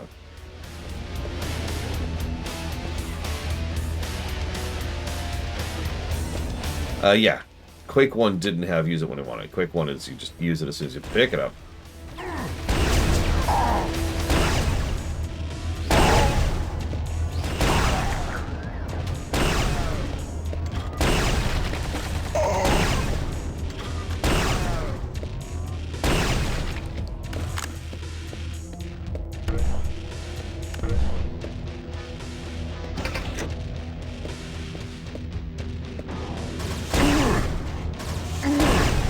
Something feels off about the fact that it takes 2 gauze shots to take out these flyers. I don't know. Sorry, gauze. I don't play MechWarrior, you play MechWarrior. 2 railgun shots.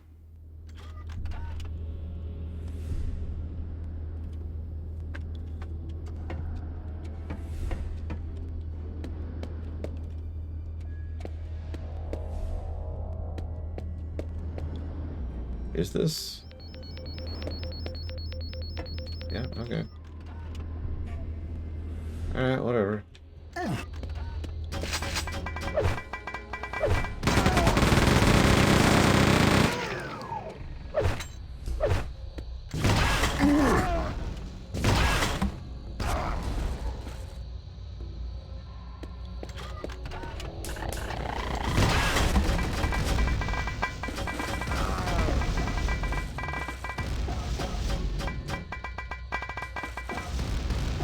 Well, that's a corridor of death.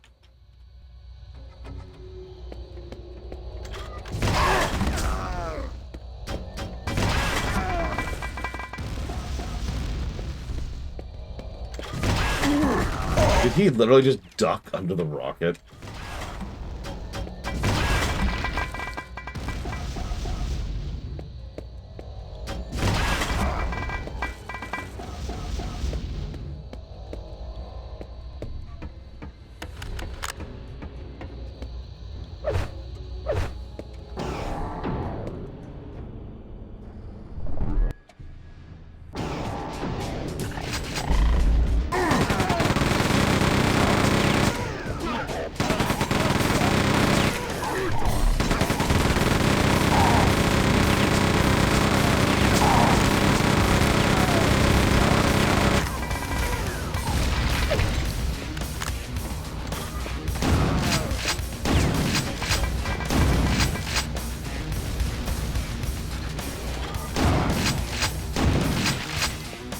You know, we still haven't encountered medics, have we?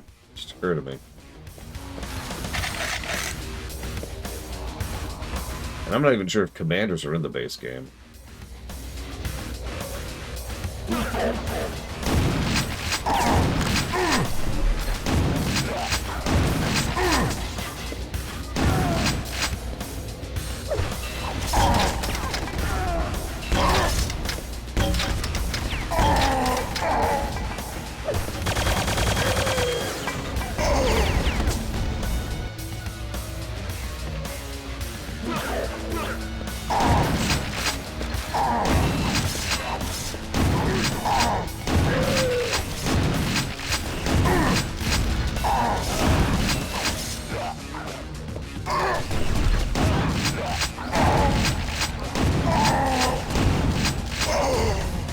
Holy God. Okay.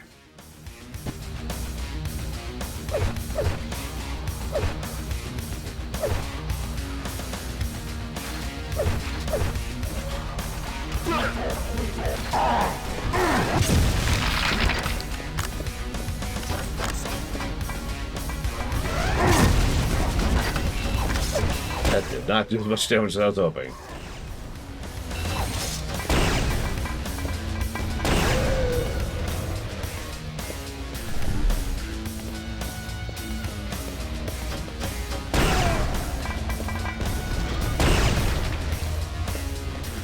It worked.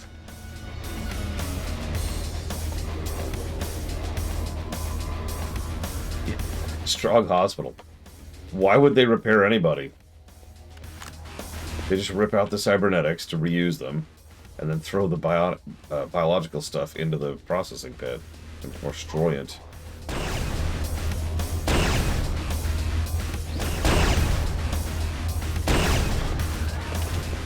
Yeah, there's just a recycling plant, exactly.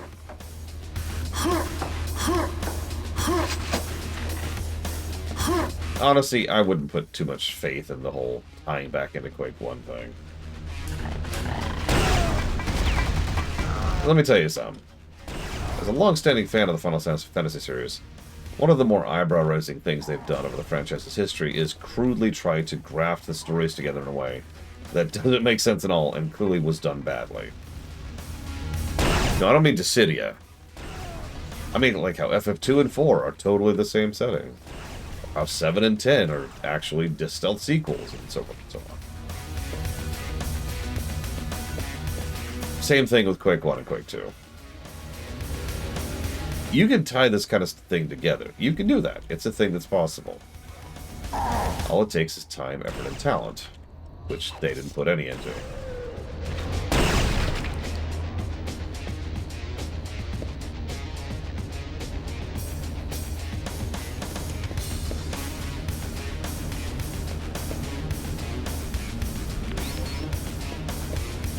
System activated.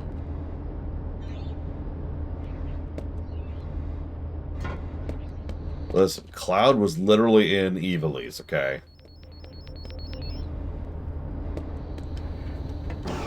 Probably not, Loke.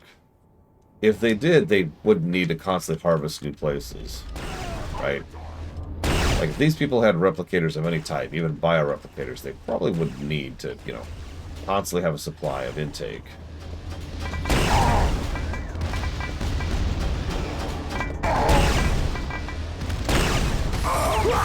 Yeah, we're dead.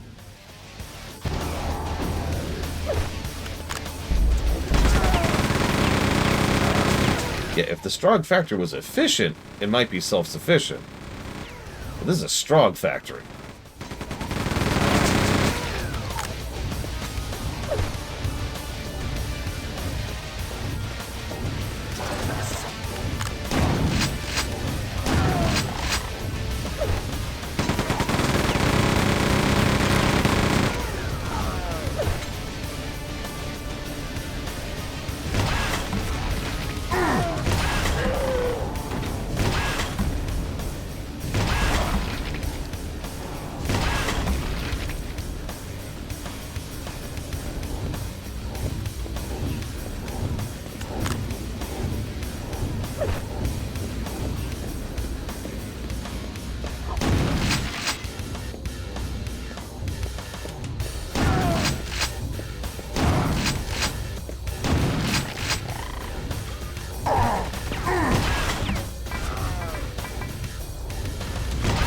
That's up to you, Giga. Not me.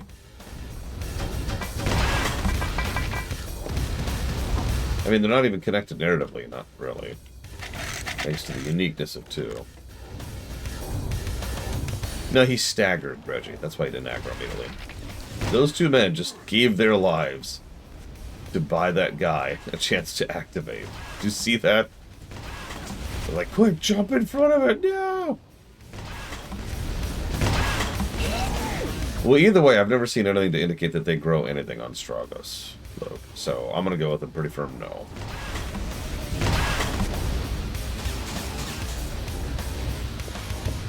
Yeah, the tanks are actually kind of cool.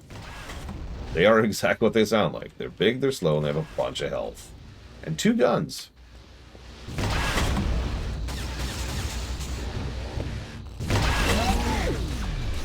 Even their shots are slow. They hurt, though.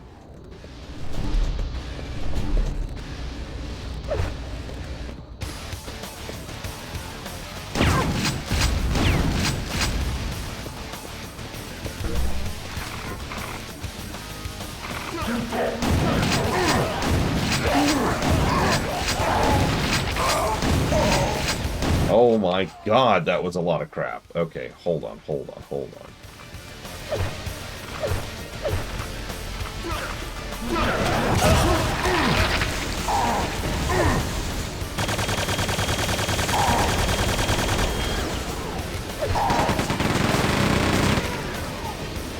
Good lord.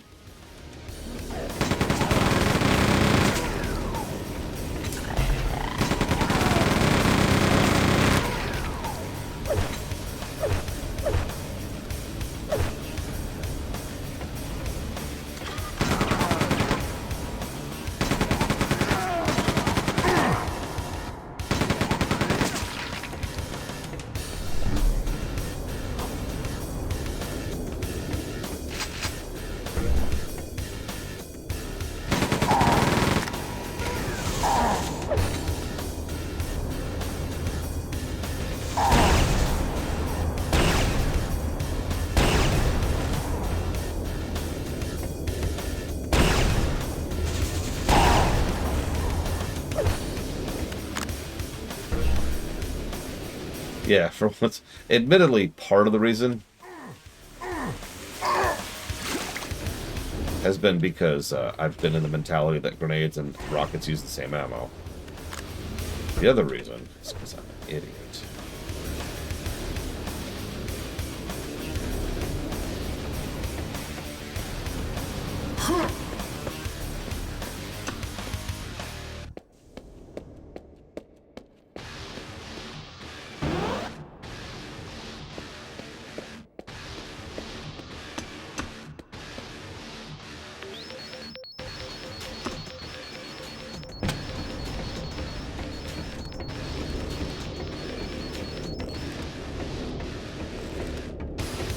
This is all just a little secret area, isn't it? Oh, hello.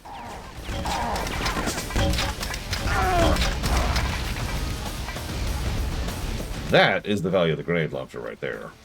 Peek around the corner, shoot at an angle.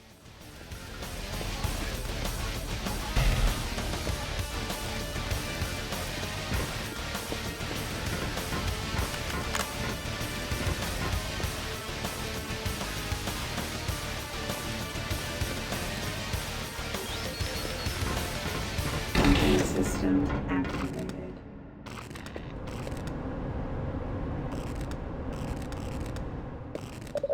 Kill all resistance. Hang on. Double check. Yep, okay.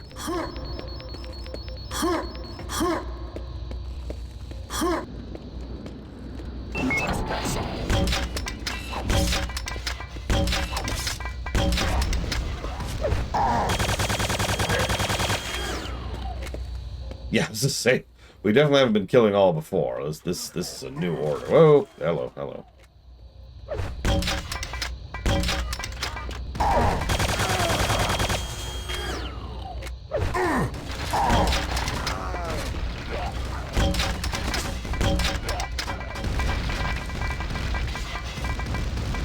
See, he has the same idea as me. Ah! Dang it. Okay. I mean, as a fresh reminder, one of the people who worked on this game worked on Age of Empires 1. As a level designer, in both cases, even. Which I continue to be amused by.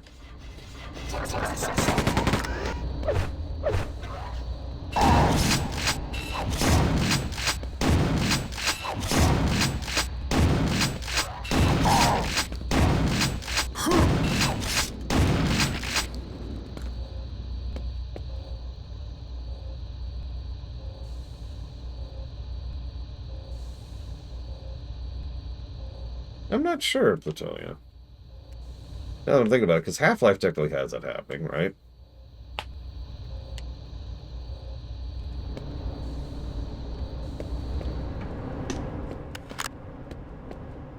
Depending on how canon you want to count Blue Shift and Opposing Force.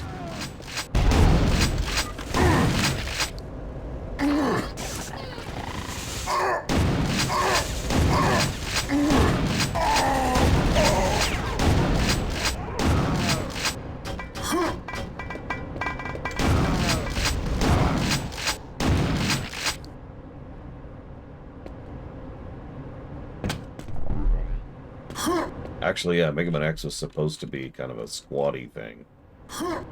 And technically, later Mega Man X games do show that off, kind of. It's weird.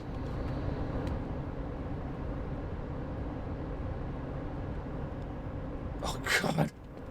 Do you have any fortifications on Falkenstein?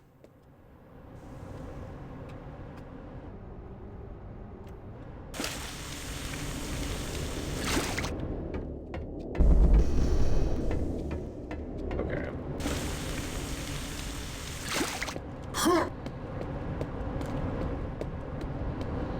This is a good example of what Dakota was mentioning earlier. There's nothing really all that special about... Like, there's no design element to... Here's an acid pit. Also, immediately in front of the acid pit is an environmental suit. It's like, yeah. It's like, okay, if I could zoom the camera in for just a second. This is the difference between Quake 1 and Quake 2. In Quake 1, there's a specific stage where there's an acid pit, okay? And you're playing on some upraised platforms above. There's an enemy up there, right? There also happens to be some switches you can shoot. So you run into the switch. Cool. Sorry, when I say shoot, I mean run into. So you run to the switch, it opens the way forward. But you see another switch. Another switch is down in the acid pit. So you're like, ugh. So you try to shoot it, and nothing happens because it's a run into switch. So naturally, because of the fact that it's a switch you know you have to bump into, and it's down in the acid pit, you want to get as close as possible to it so you have minimal time spent in the acid. There's actually a platform near where that switch is. And if you go across that platform, there's an alcove visible right over here. So now you have an idea of where to go once you jump into the acid. You jump down, hit the switch, beeline for the cove. What's in the alcove? An environmental suit, which immediately triggers, of course. And now you're inclined to go explore the acid. You go explore the acid, you find the secret. That's guidance, that's inclination, that's level design. By contrast, what we just saw was an acid pit with an environmental suit right next to it. That's it. There's no design there to that. It's just, oh, We want to put an acid pit here, so here's the ability to survive the acid pit. End statement.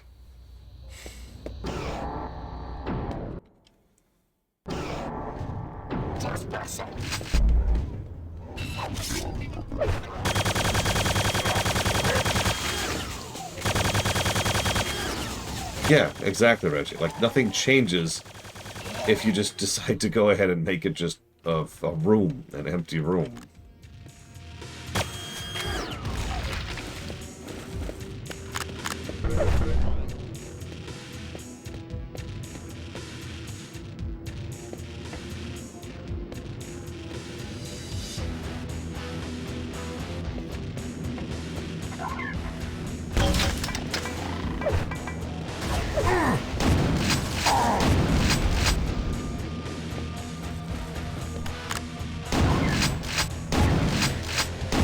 See what I mean by the gotcha design, by the way? If you didn't catch that, that guy was just hovering up there along with the other guy who was also there a second ago. And they're just sitting there quietly. In fact, I didn't even aggro him walking into his room. I had to shoot at him to finally trigger him, to activate him.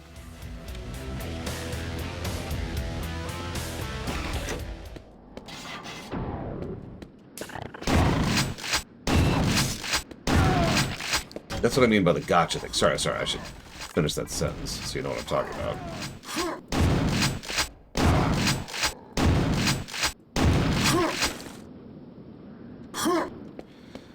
I'm debating, Mr. Red.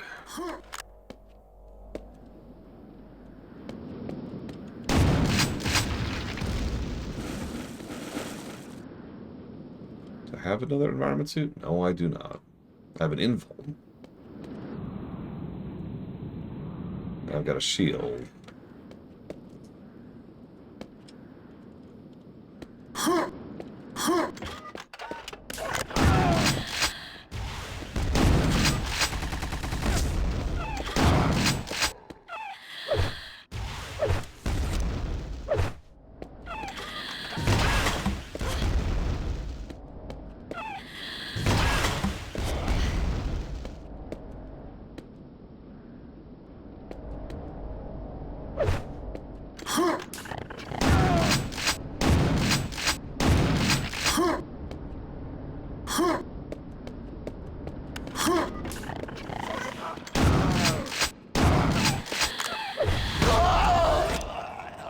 Right in the face.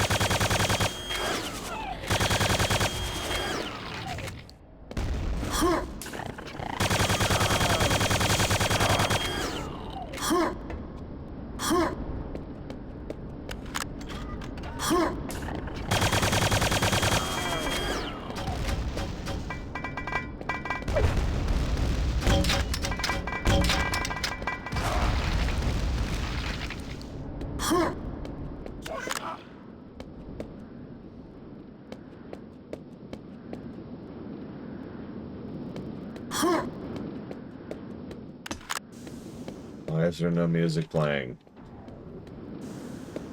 God, I can't tell what's worse. The no music or the generic rock? Metal or whatever this is supposed to be.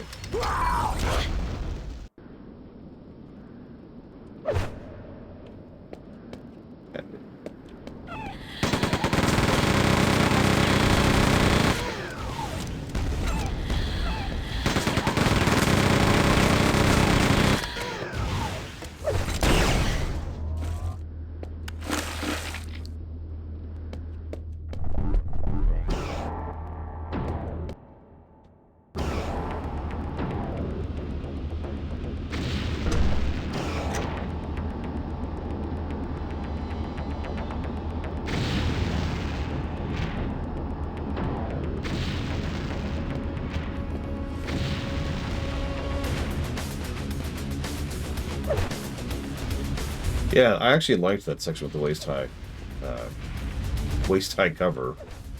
For once, the cover was actually doing its frickin' job. Okay, so no enemies coming. Let's take a look at this. Oh, I can't read that. That's just noise. That's a shame. Oh well.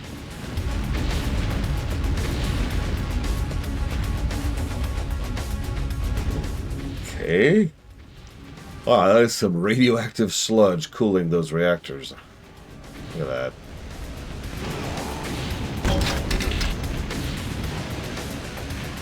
What?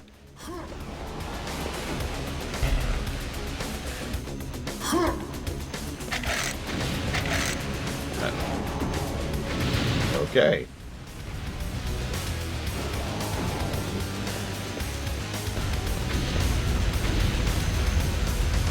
Oh, I see where we are.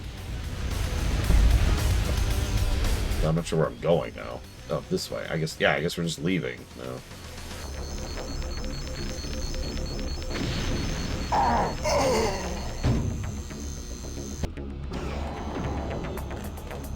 I'm turned around again. Where am I going? Where am I going? There we go. I've been thinking about the arrow thing. Because, again, we're kind of establishing precedents for Skyrim. And at the end of the day, I feel like I can't in due conscience give a negative for a relatively well-designed arrow that accurately points to where you're going. And if I'm thinking, didn't you give Starfield that negative? Yes, I did, because Starfield's negative was stupid. It would actively mislead you on your destination. It would literally tell you the wrong way to go. It was like trying to be dynamic based on, you know, where you were moving, and then it would adjust pretty much every second. Yeah, that's the other thing. There's also those things. So we've got our destination over there, and we've got the arrows leading to it. Boop.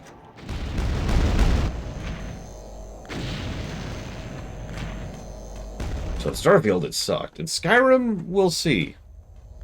I wish it had better direction in Skyrim, to be quite frank.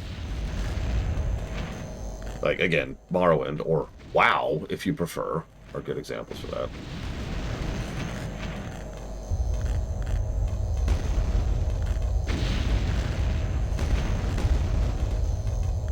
But here, I'm with it here.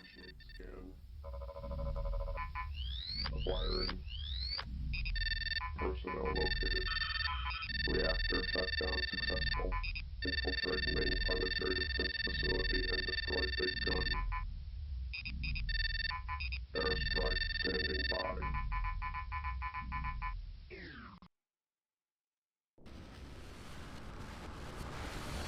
Alright, this is it. Yeah. Computer updated.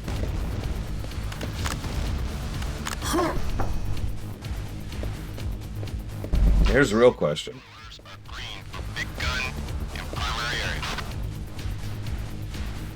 Do we think this gets a positive?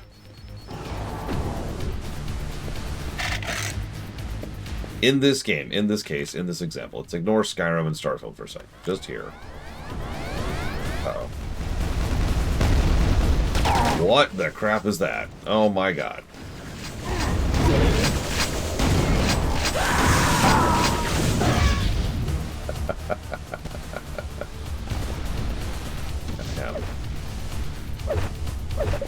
Disabling destroyers are green for Big Gun primary area.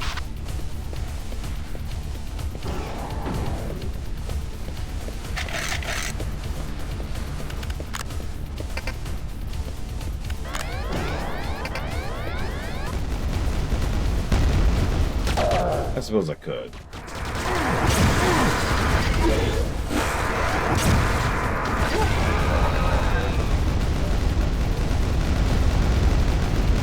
Computer updated. I'll say, technically the big old dude whose name I actually forget. It's not the tank, it's the... it was a boss fight.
I like the little lighting coming in, indicating the outside. Nice touches. I know this is the remaster, but I've been more impressed with some of the visuals than I thought I would be this game. Defense monitor.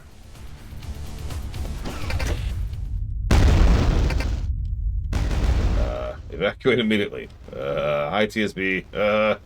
Oh god. What have I done? Big gun area explosion imminent. Okay, that was cool. Did you see that? I did it on purpose even. When I jumped off a ledge, the green arrows, the path, adjusted on the fly to accommodate the fact that I had changed where I was. 6, 5, 4, 3, 2, 1.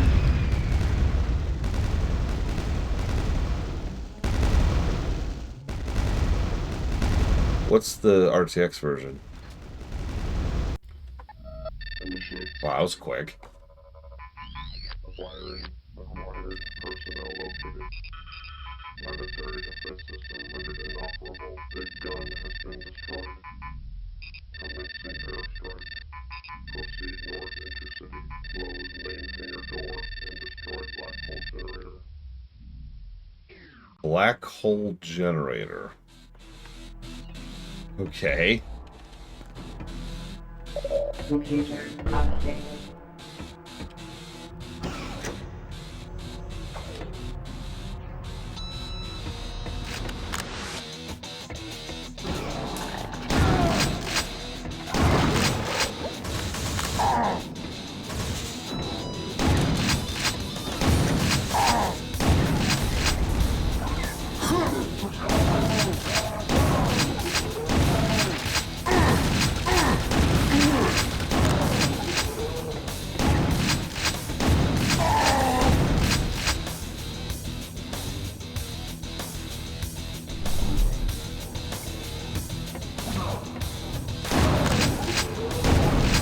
Yep, black holes and bullets. It is the perfect combination. Just ask Stargate SG-1. Yeah.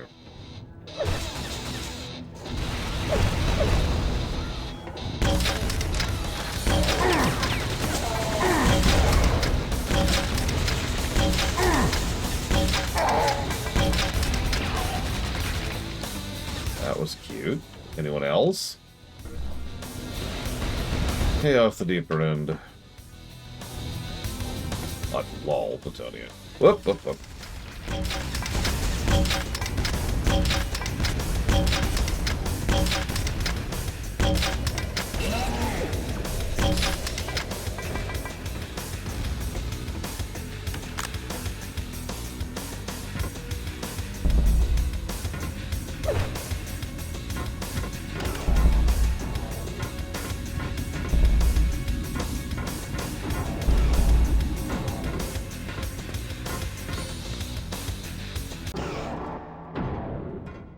Make it stop!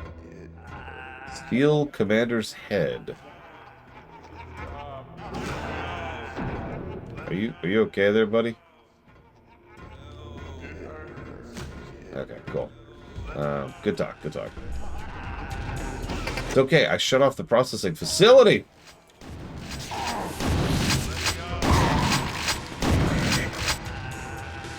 So you won't be strongified. Isn't that nice? You get to go home, soldier.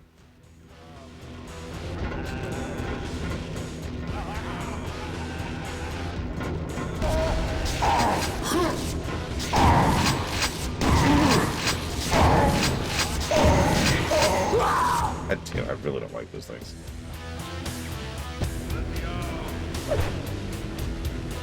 I did, actually, Reggie.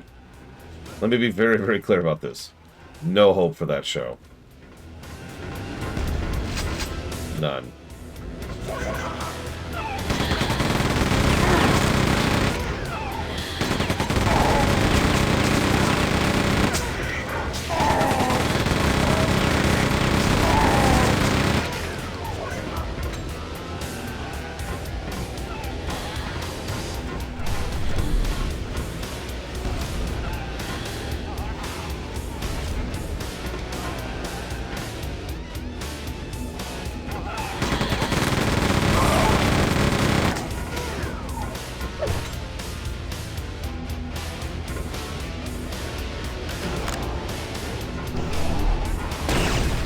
Damn it.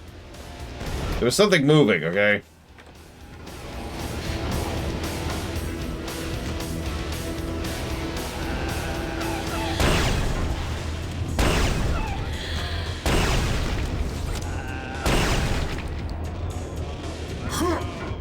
I don't see why the guys are all upset. They get the cybernetic...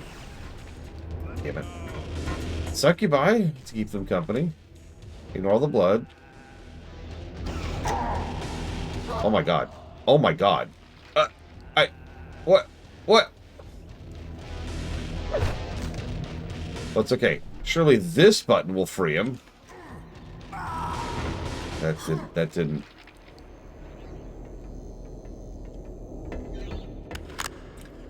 I'm gonna count that as freeing him. So I get experience for that.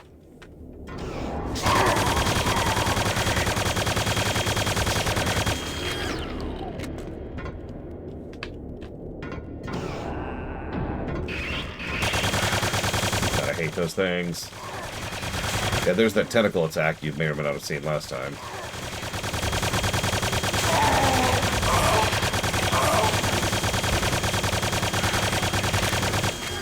Jesus, those things.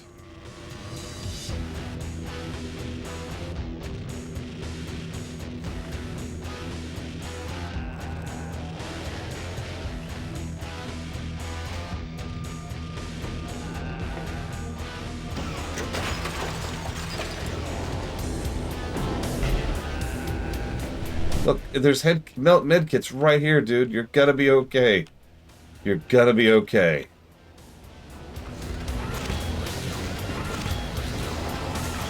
Oh my god, it's a medic. It's a medic. It's a medic.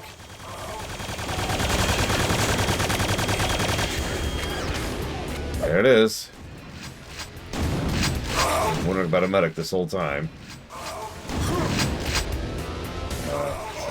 And we're good. Yep, okay, hang on, rewind. So, him. Let's clean up a little.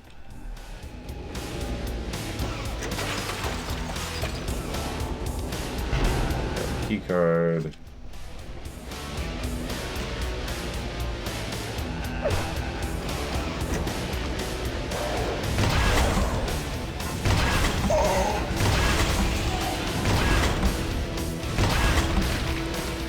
Okay. What happened to the dude? I'm sure he's around here somewhere.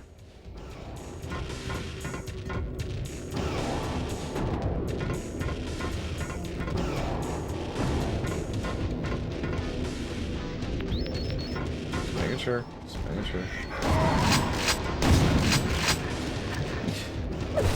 I was going for a more subtle approach, but yeah, you can say he's gone to pieces. He's really torn up over all this.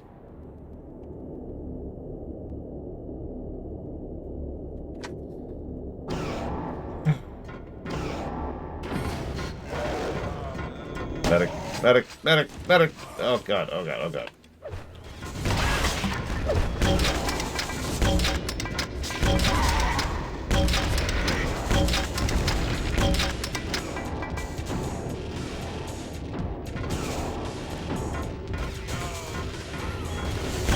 Oh, there you go. That's how armor works. I was wondering. Someone asked earlier, and I didn't have an answer for that.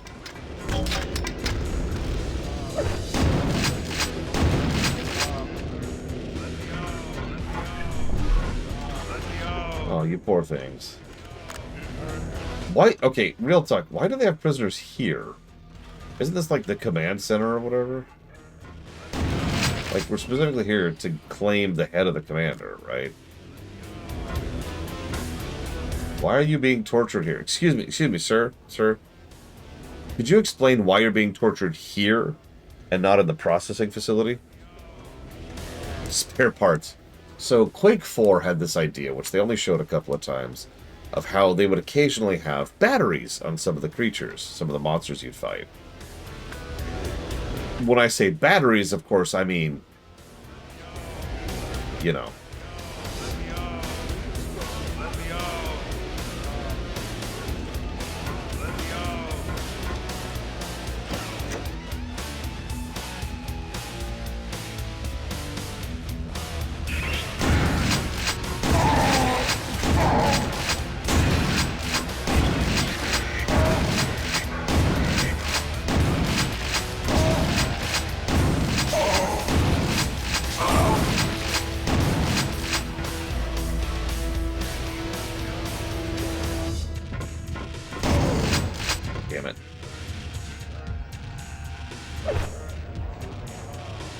Yeah, the processing torsos too, which is exactly what it sounds like. How's our ammo looking? Not actually all that great.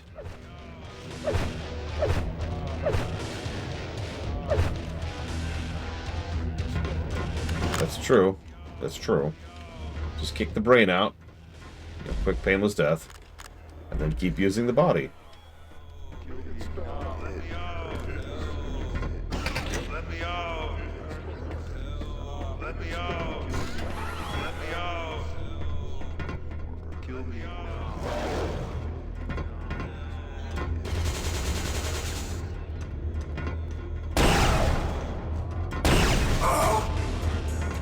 There's also a bunch of medics in this level. I'm sure that doesn't mean anything.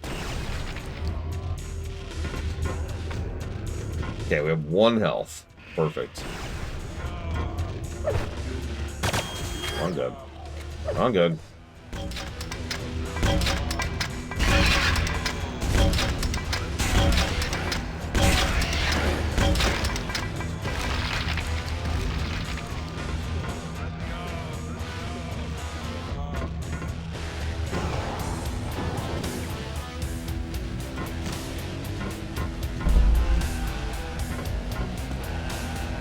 Well, they do have some Stroyant down there. So, might be related?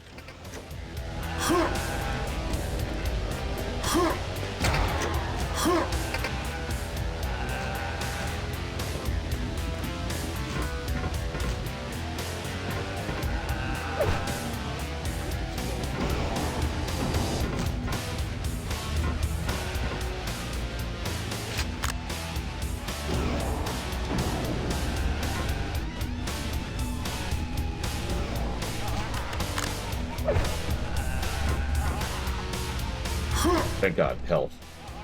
Sorry, I've just been on edge this whole time. Wait, what? No,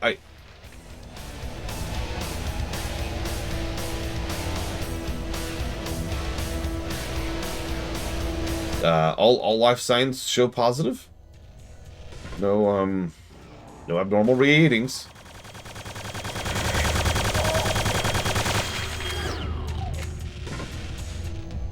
Condition green.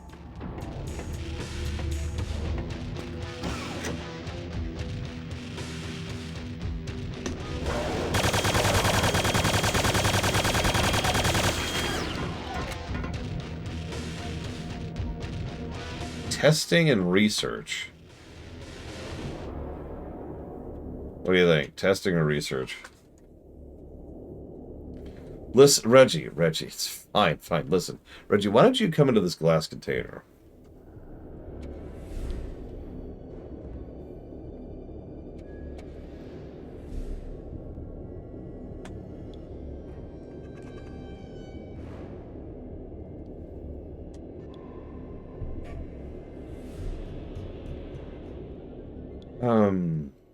Is it tab? No. Shift? No. F1. There we go. No, it doesn't indicate. So it says repair facility and the commander's head. I don't think it can better. So let's out of curiosity, I'd probably go testing first, but let's see what the arrow says to do.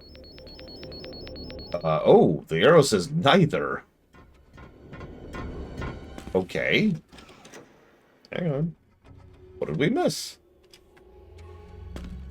I obey the arrow.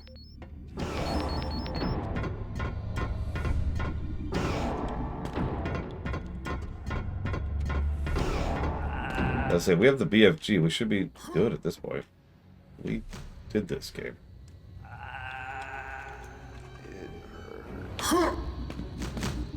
Like we did this. We're good, okay. Go home, Arrow. You're drunk. Yeah, okay, whatever. So let's do testing first, since we literally can't ask the arrow.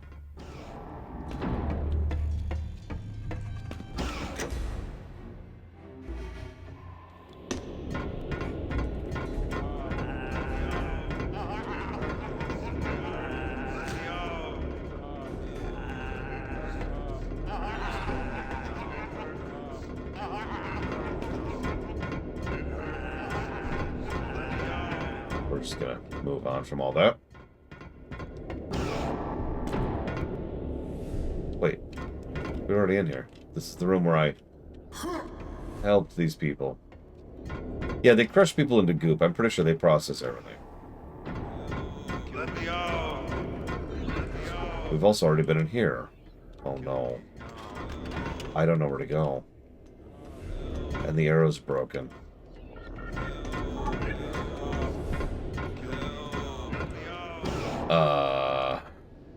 That's a problem.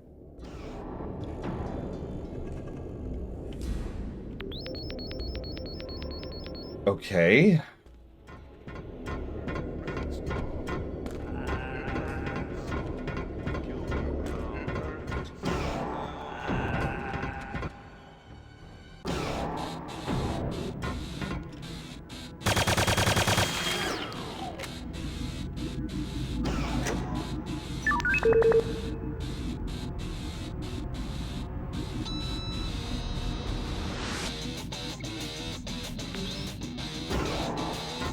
Let's see if resetting the zone fixed the arrow.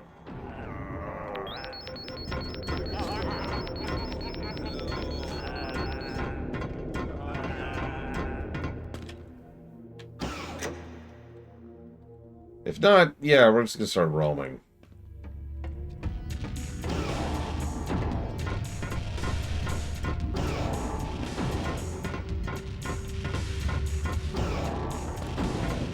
I guess. Yeah, we did this game. Yeah, the force field should be off. Actually, I hope it's not bugged.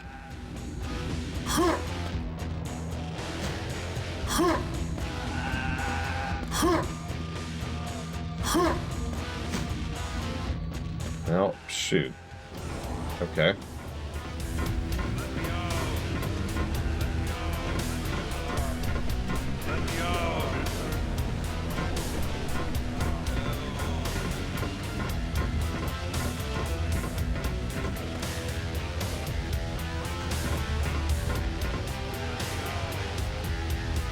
Okay, I do have an idea. Well, it did the sequence 1, sequence 2 thing. If that's what you're asking.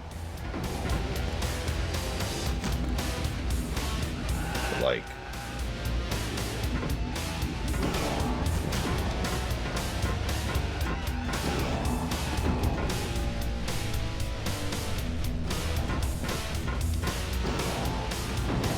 One second, though. One second.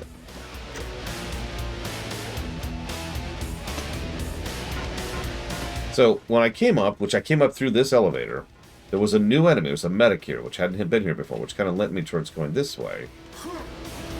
But, like, this is just looping. We've already been through here. So, unless there's something I missed, right? Like a force field that's down there?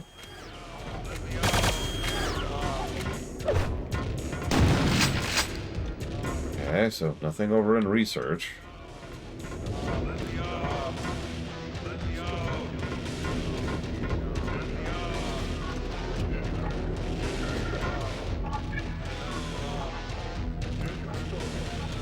Okay. So let's go through testing. It just goes the wrong way, of course it does.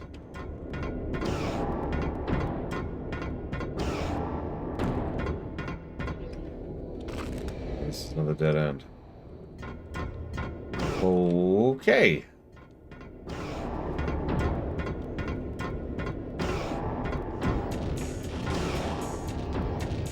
Is there a way to go this way? No, that's just the elevator.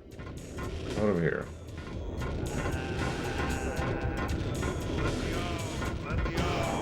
That's the exit from the stage.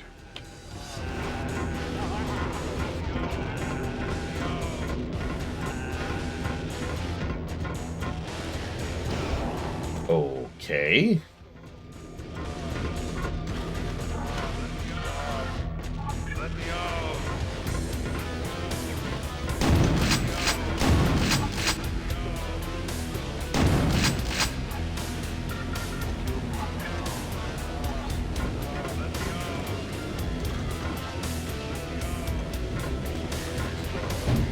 Okay. Well, thank you for being part of the show, Luke. I do always appreciate you and your existence. I'll put that towards Trails of Crossbell. Silk Song and Wrath of the Righteous.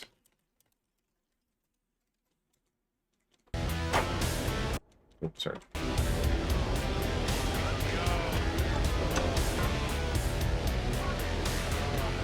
Yeah, there's a Heavy's body just right there. But, like... Alright. I want to see something real quick.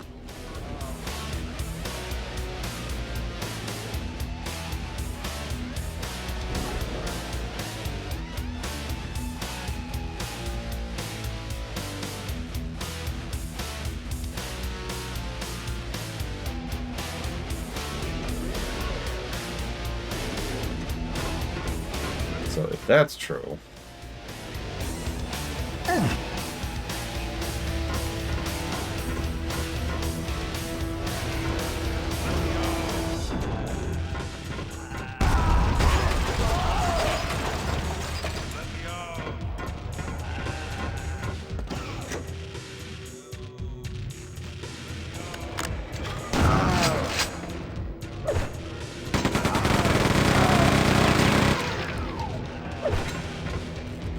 Okay, so here we are. I just...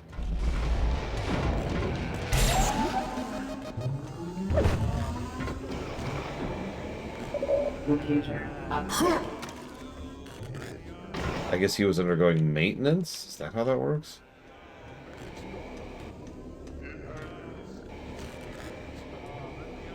I mean, the solution was go around.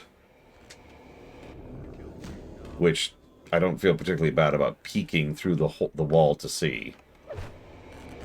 Because I could not find my way up here.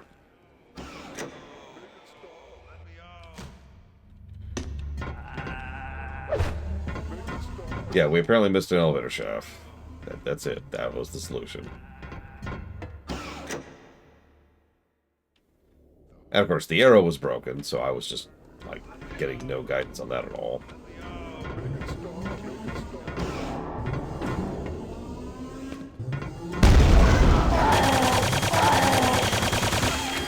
That's fun.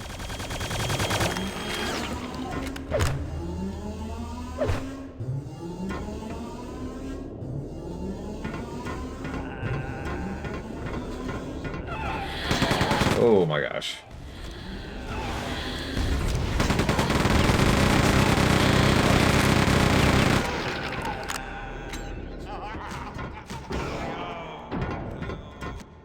Okay. So we have the commander's head. Ta-da. Mission complete. Music immediately stops. Cool.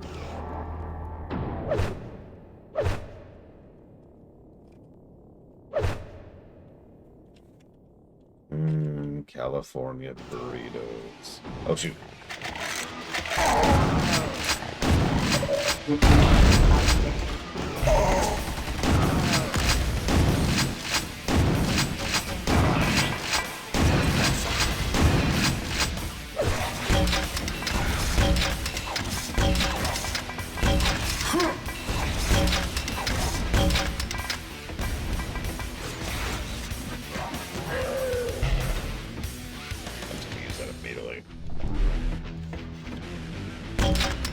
By most accounts, Quake 2 is shorter than Quake 1. I'm not in a rush, but still.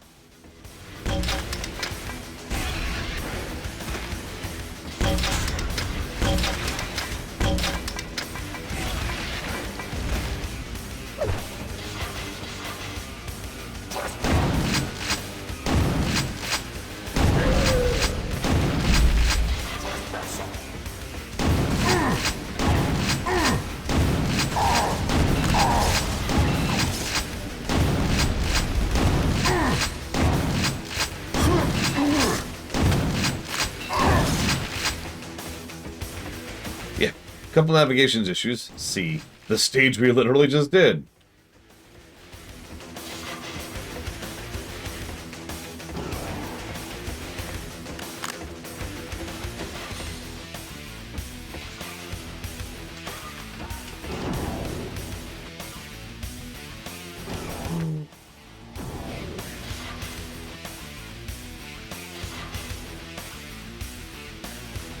Melee only runs? Yeah.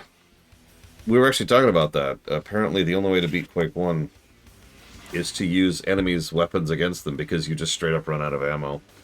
Or whatever. You can't do the act or something like that. Oh my god. Ah! Yawn attack. Yawn attack. Okay, okay. Forgive me for pausing this scintillating music. I'm gonna look something up really quick. Please forgive me. That was it. The 100% shoddy. That was it. In other words, only with what you start with. So, effectively stage selecty. And yeah, you run out of ammo with the shoddy. That's what it is.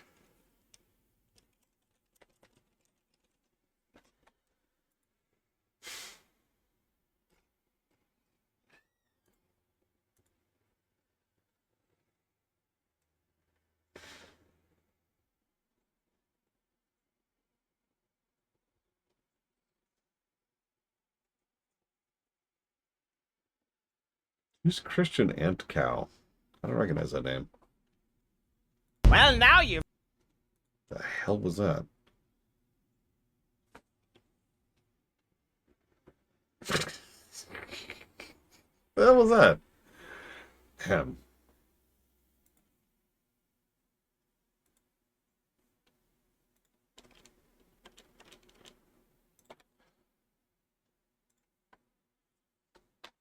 It was Kennex Cow. Oh my god.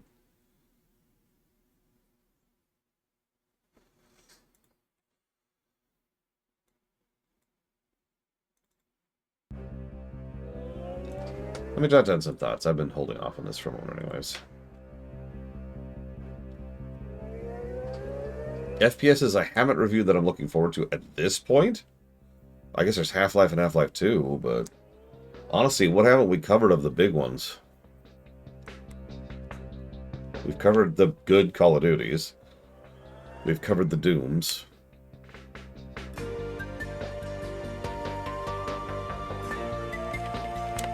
We're in the middle of covering the Quakes. I'm just mind blanking now.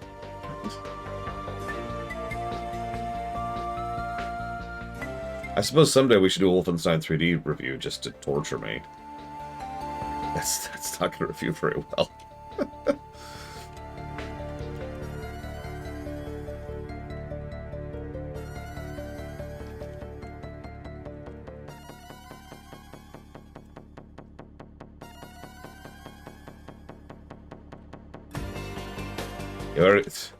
Where are the Halos?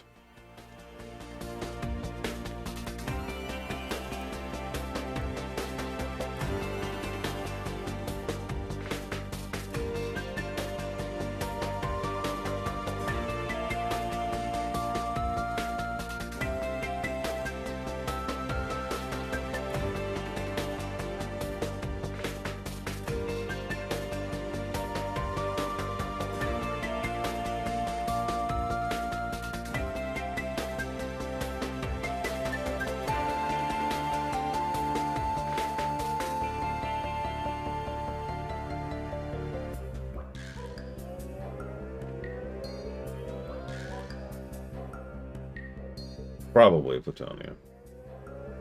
I don't know why.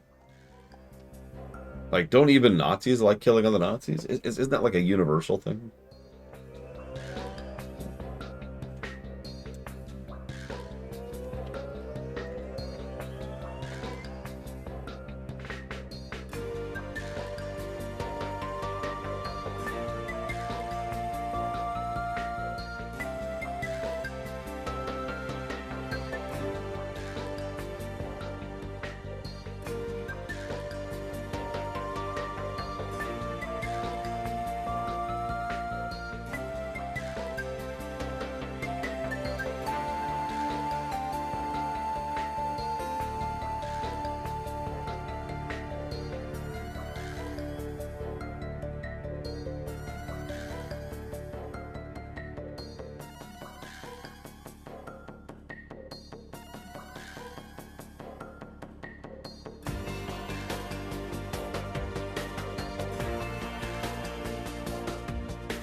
Oh, sorry. Okay, I think that's solid for now. Whenever that updates, we'll consider that up to date. Sorry for the delay. I've been wanting to codify my thoughts, and I just realized we're on like the second to last unit. So, where the hell am I? Okay.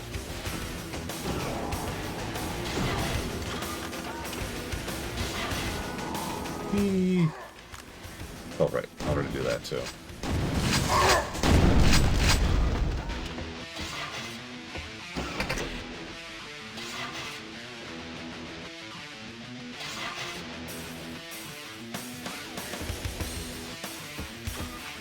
Interesting cityscape, by the way.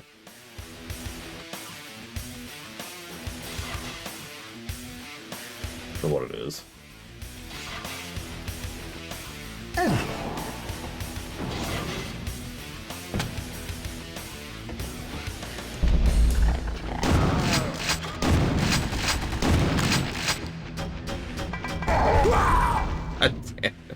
Just right in the back.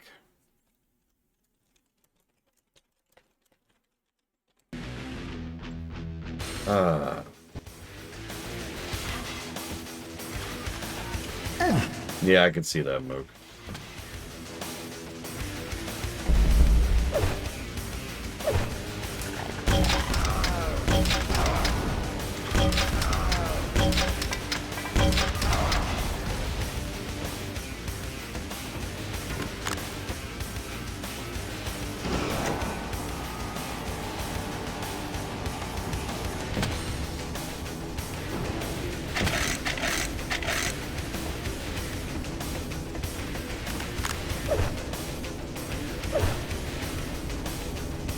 Okay.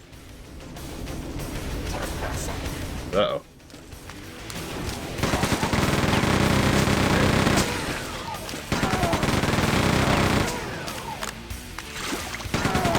Yeah, the more I play this game, the more I'm reminded of Half-Life. Which is really weird, because, like, there can't have been any cross-pollination there, right? First of all, both games were being developed at the same time, on separate engines, by separate studios. So, like...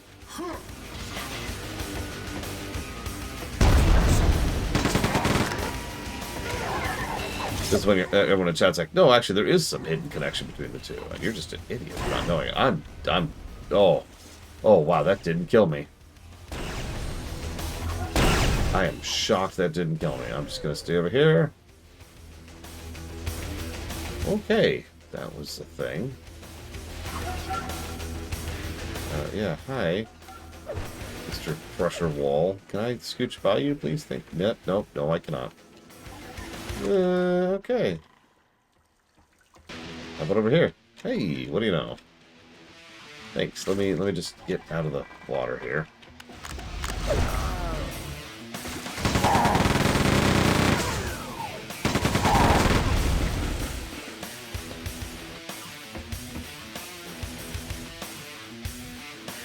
Yeah, looks like I can't go through there yet. Alright.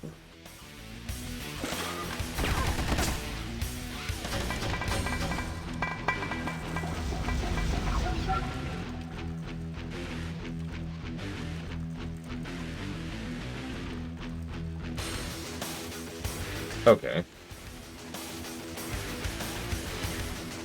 I get you.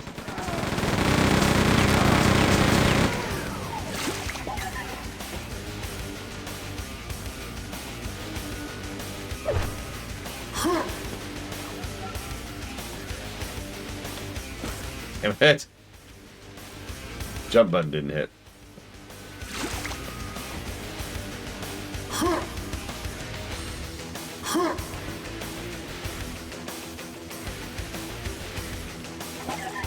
And again!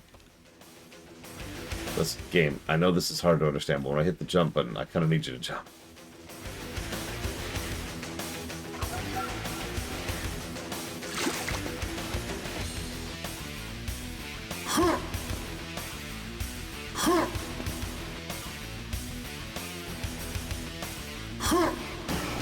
Okay.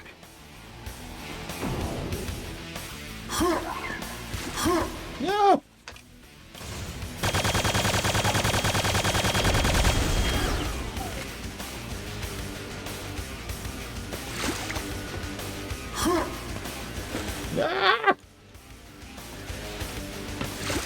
The other way this reminds me of Half-Life is we're doing platforming while we have soap tied to our shoes.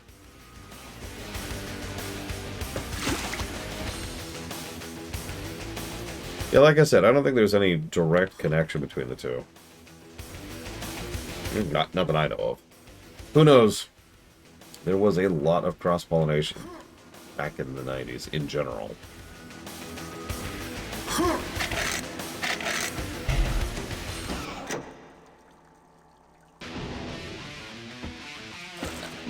Why?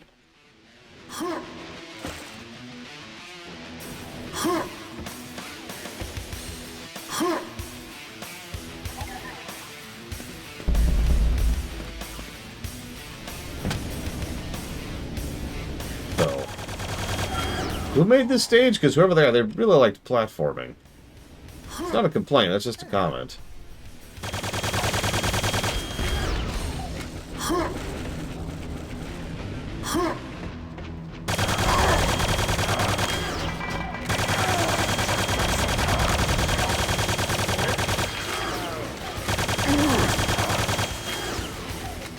This is Willits again. Yeah, this is straight up Castlevania. Mixed with Half-Life.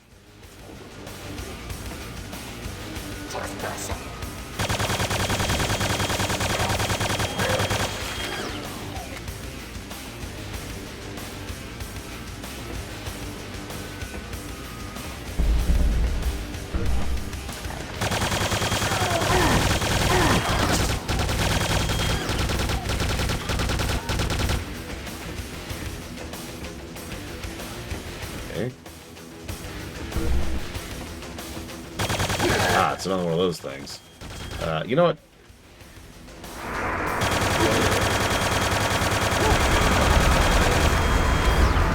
That's what quads are for.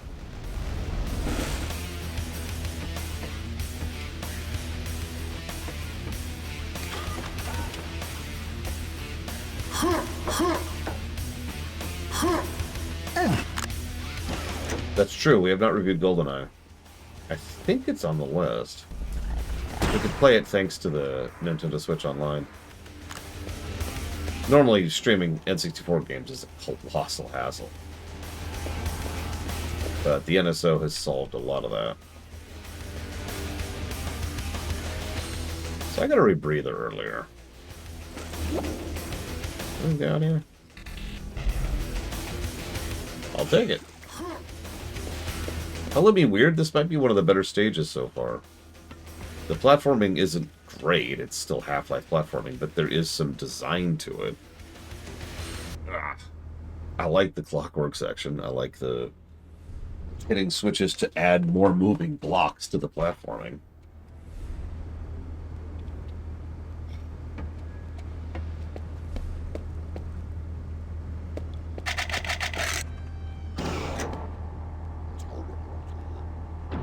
The music stopped. That's always a good sign.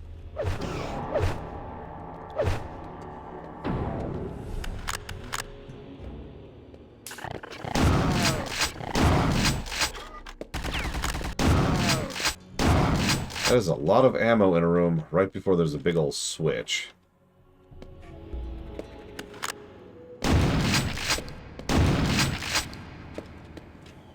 Okay. No, hit the switch. Computer updated. Well, okay. More common than you'd think, Mr. Red.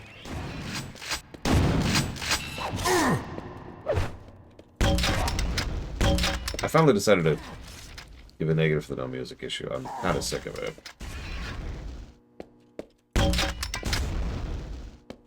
Hi, Bregwin. I send well wishes and new place pizza, or Chinese, or Mexican. Those are the standards for a new place. We actually haven't tried out Mexican yet. We just had Chinese last night. It was good. Yeah, it's such a strange situation. I know this sounds like I'm unpleasable, But you have music that irritates me, and then periodically it just goes away. Like, what? It's such a strange design choice.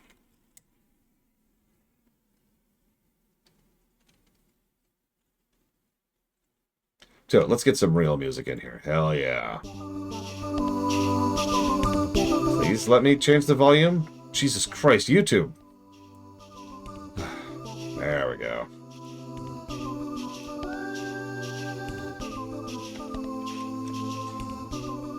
That's it. That's the difference, Reggie. I didn't even think about that. You're right. Let's go to that. Look, to kind of. But no, that's exactly it. There wasn't a lot of music in Quake 1, but it never really bothered me. Even the ambient stuff, because A, there was ambient music, but B, there was sound design to help bolster the mood of the scenes. And here, this is the sound. Here, I'll go quiet so you can really hear it.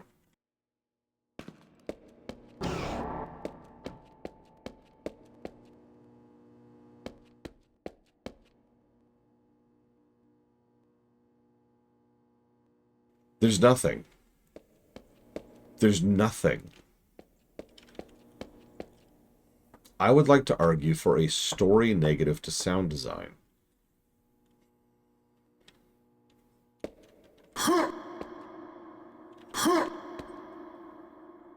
Because, yeah, there needs to be some kind of, like, hum or anything. Yeah, the re-release could have absolutely added that. Yeah, some kind of industrial noise. I mean, that's the vibe of the whole game, right? Here, let me... This is the wrong type of noise, but I can find this quickly, so give me a moment. Oh, you know what? No, I know what I could use. I know what I could use. Give me a second. Let me find it. Let me find it.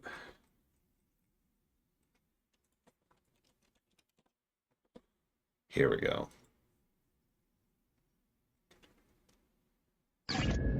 We are the Borg. Lower your shields. Yeah, blah, blah, blah. There we go.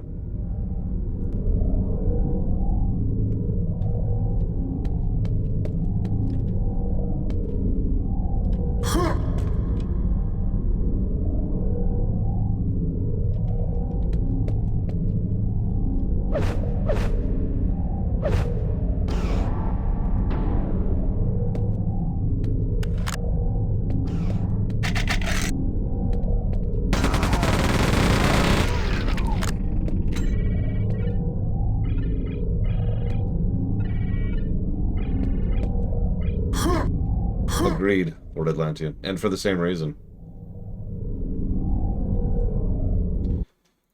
I do, actually, Blade of All. It's in the last dungeon playlist. For obvious reasons, I suppose.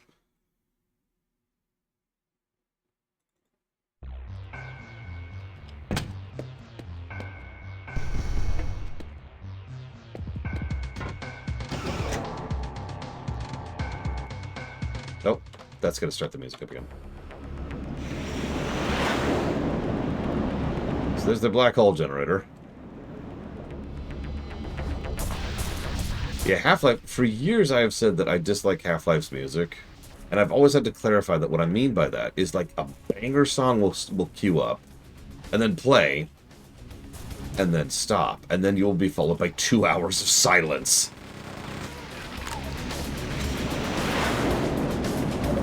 Units, we have a disabled and destroyed world enemy center.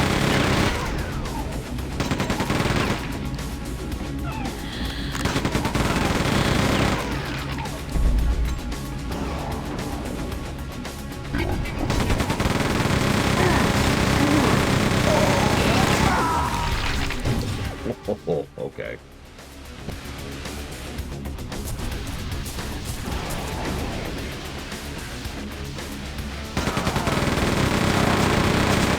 Computer updated. Units, we have a disabled and destroyed world enemy center.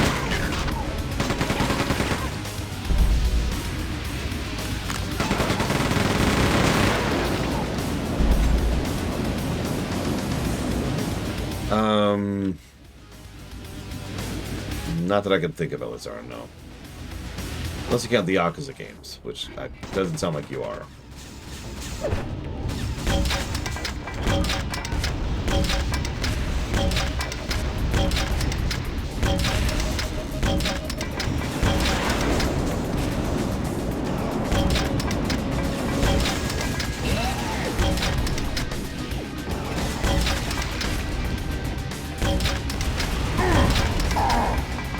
Just not for me. Elizar, what the crap? Stop blowing up on me.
Okay, this is definitely a little bit of a... Hi, here's a bunch of high-level enemies, kind of a stage, isn't it? A least favorite genre of game. Yeah, dating sim. It's not actually a joke. They tend to be pulpy trash, and not for me. I think they could do so much more with dating sims, and they turbo don't, because why bother? People don't want more. People don't want better. They just want junk. They want to shovel junk down their throats. This is the second time they've pulled the 2 tanks on either side of a hallway trick, right? At a T intersection. It's almost the exact same encounter design as earlier. And I've noticed I'm dealing with it the exact same way, too. Oh, got too eager there.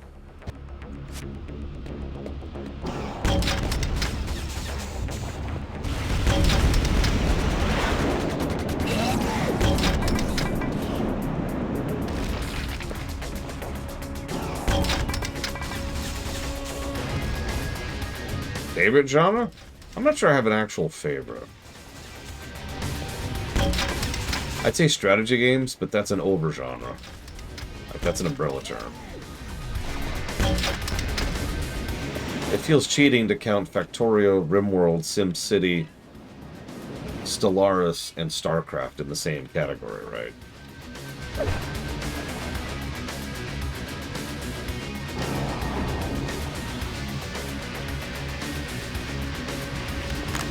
And Surviving Mars.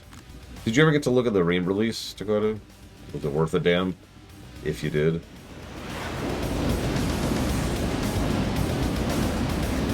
Yeah, then there's platformers. Although, once again, platformer is a pretty big umbrella genre. Like, if you really put a gun to my head, it's probably platformers, RPGs, and strategy. But again, those are huge genres.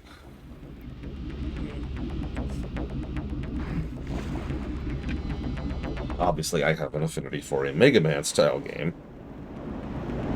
But there's plenty of other types of platformers I love, too.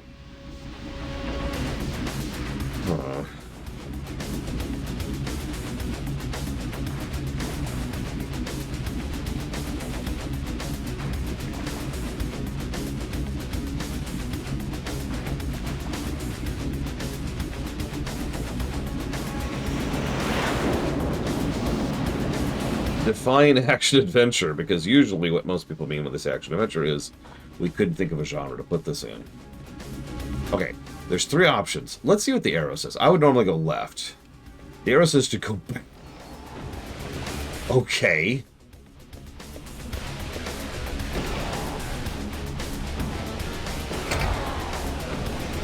Got it. I did miss that. Now what's the arrow say? Does it go right? Sure. I trust the arrow. Oh yeah, also, like, flight fighter sims. Freelancers type games, but it's hard to call something that barely has any representation a genre. Like, how many freelancer games are there? 5 total? Ever? In all of gaming history? It's a small list, is what I'm trying to say.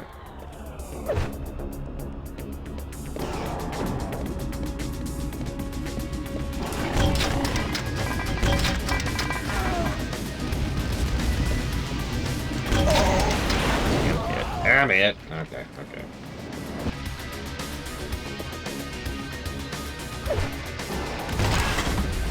Oh, really? Oh, it's back here.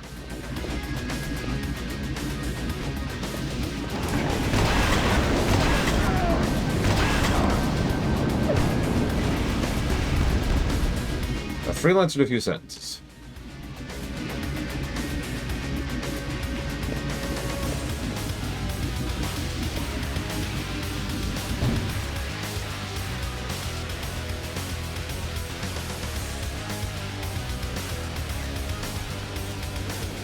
Open-ended game with multiple paths of progression to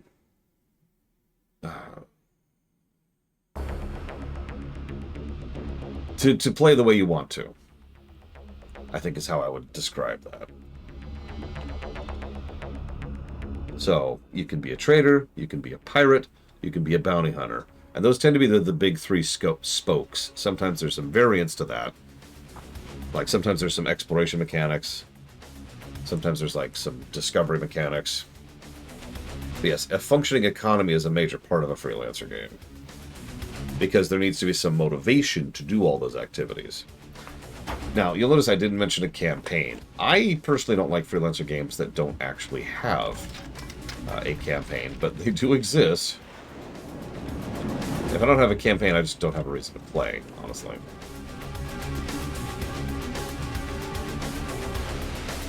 Hold on, am I turned around? I am turned around, aren't I?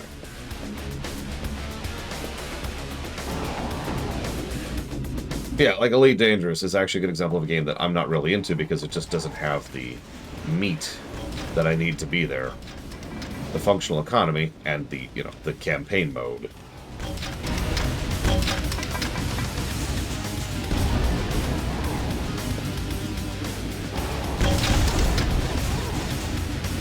By the way, the reason we call them freelancer games is because there's a game called Freelancer, which is pretty much the genre definer. It's kind of an older game.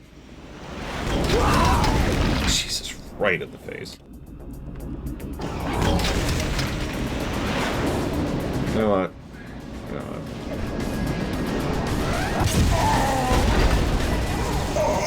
what? Didn't even kill him. It didn't even kill him.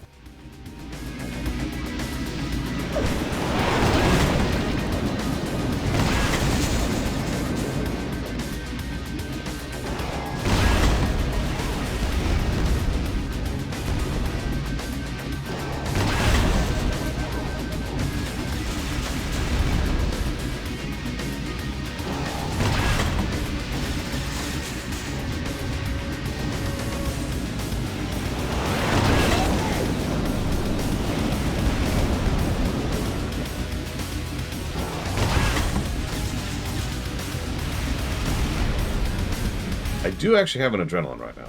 I do not have any quads, though.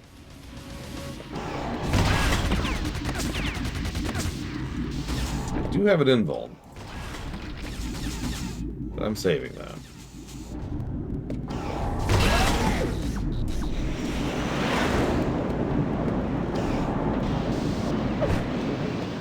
Okay. You've made it 5 feet.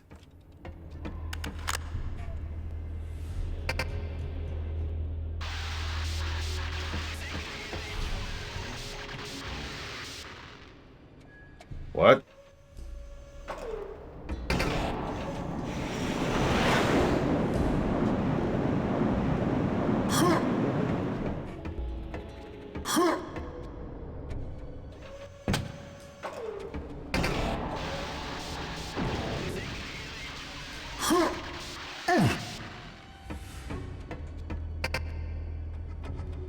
Okay.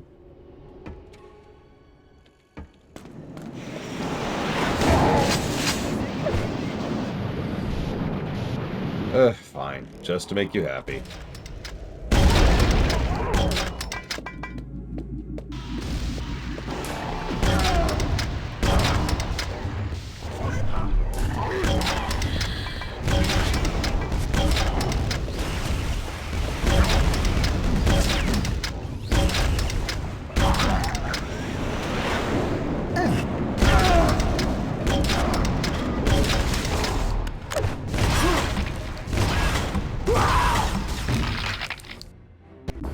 I think it ran out. Oh God, where is this?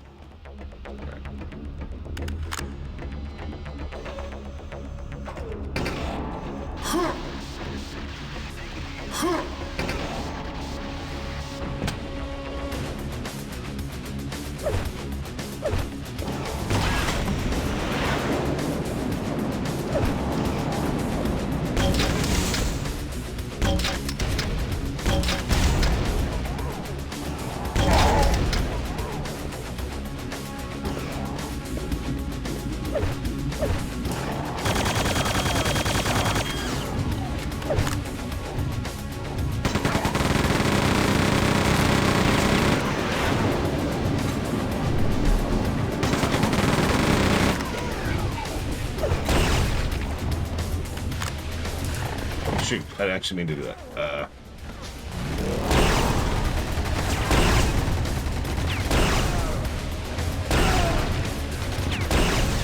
And yeah, by the way, that's just skin peeled over a metal skull. The tanks. Because of course it is.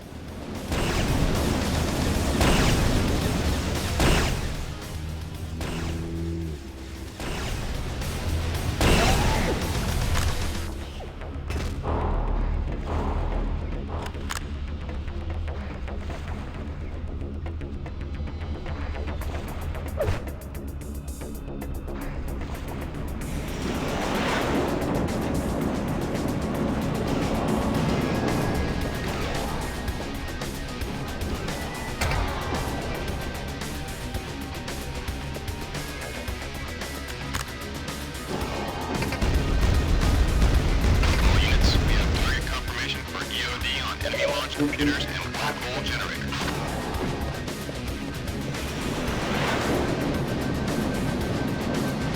Yeah, what's a beige dinner, Mr. Rick?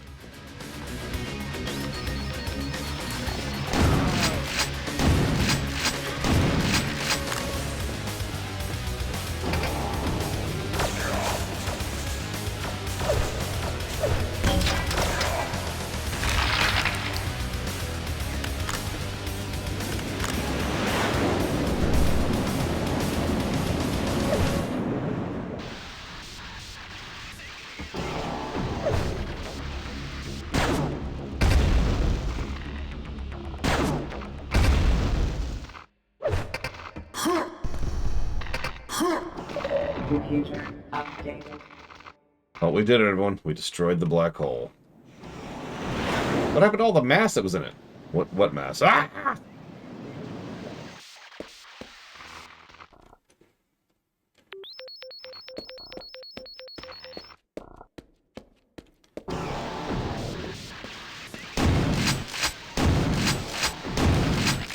Make sure that doesn't get back up while we're here.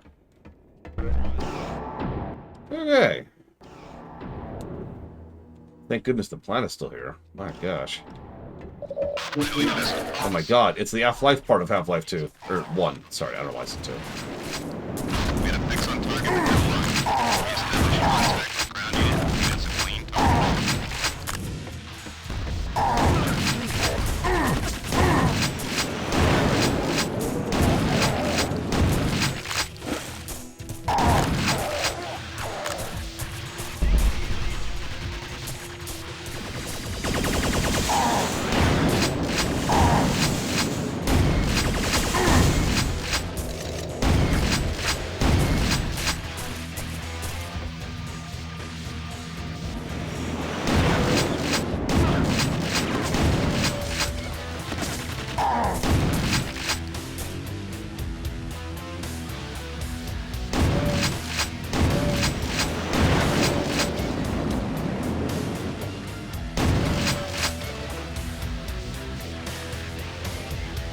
Yeah, I noticed we were back down to basic troops, and I also noticed they, like, tripled the quantity just to compensate for that. I want to jot down some notes. What was the stage we just did? Here we go. Command, I think? Yeah, because I think we're in Outlands now, I think. Yeah, honestly, the fact that Stragos has any animals on it is kind of strange.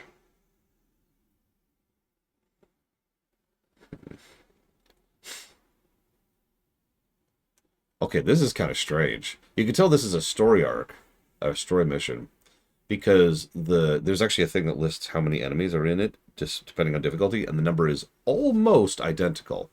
The only difference is there's one less enforcer on easy. Otherwise, it's identical. Anyways, yes, so that was launch command, which is what I wanted. Sorry, 1 second, please.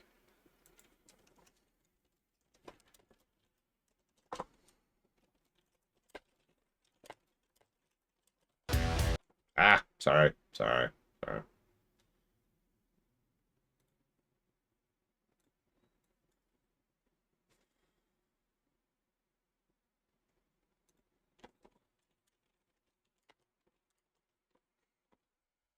Let's just do this, actually.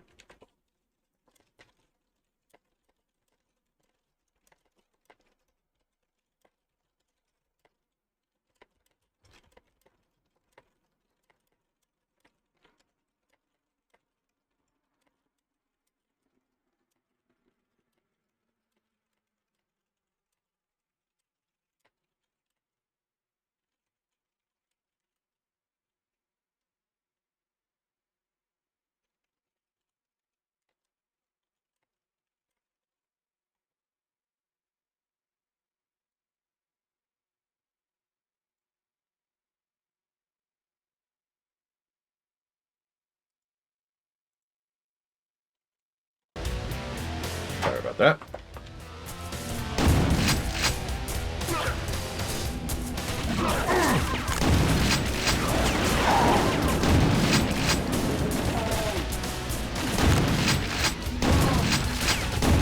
Is there infighting amongst the Strogg? Because, like, logically, in lore, there shouldn't be, right? If you think about it.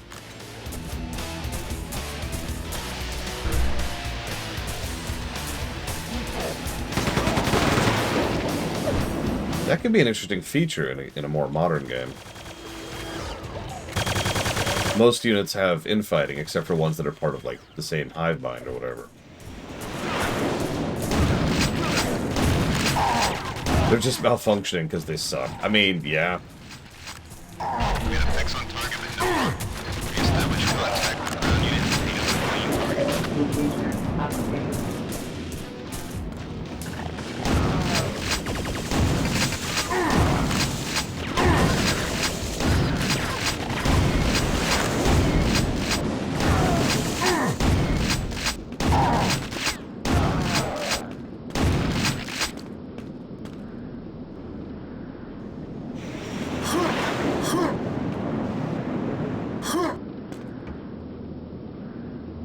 Yeah, you get it, Dakota. You get the idea. Goose target is painted in green for box 3. ECM is active and I'm pulling BFR for payload delivery. 5, 4, 3, 2, 1.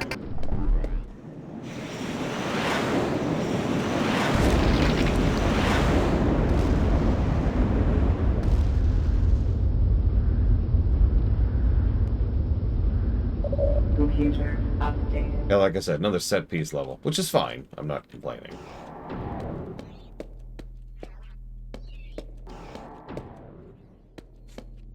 And yeah, one of the major things about the Frog is how crudely thrown together they are. So it wouldn't surprise me if that was kind of like deliberate. They could be super hyper efficient, but if they were, they probably wouldn't be the Strogg, right? I mean, it's just...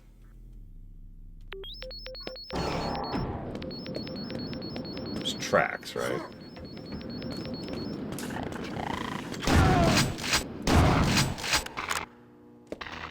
Yeah, I get you.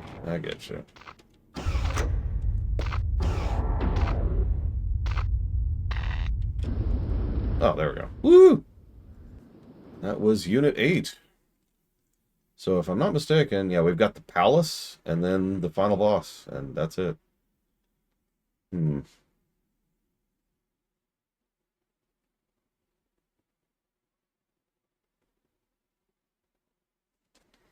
Hmm.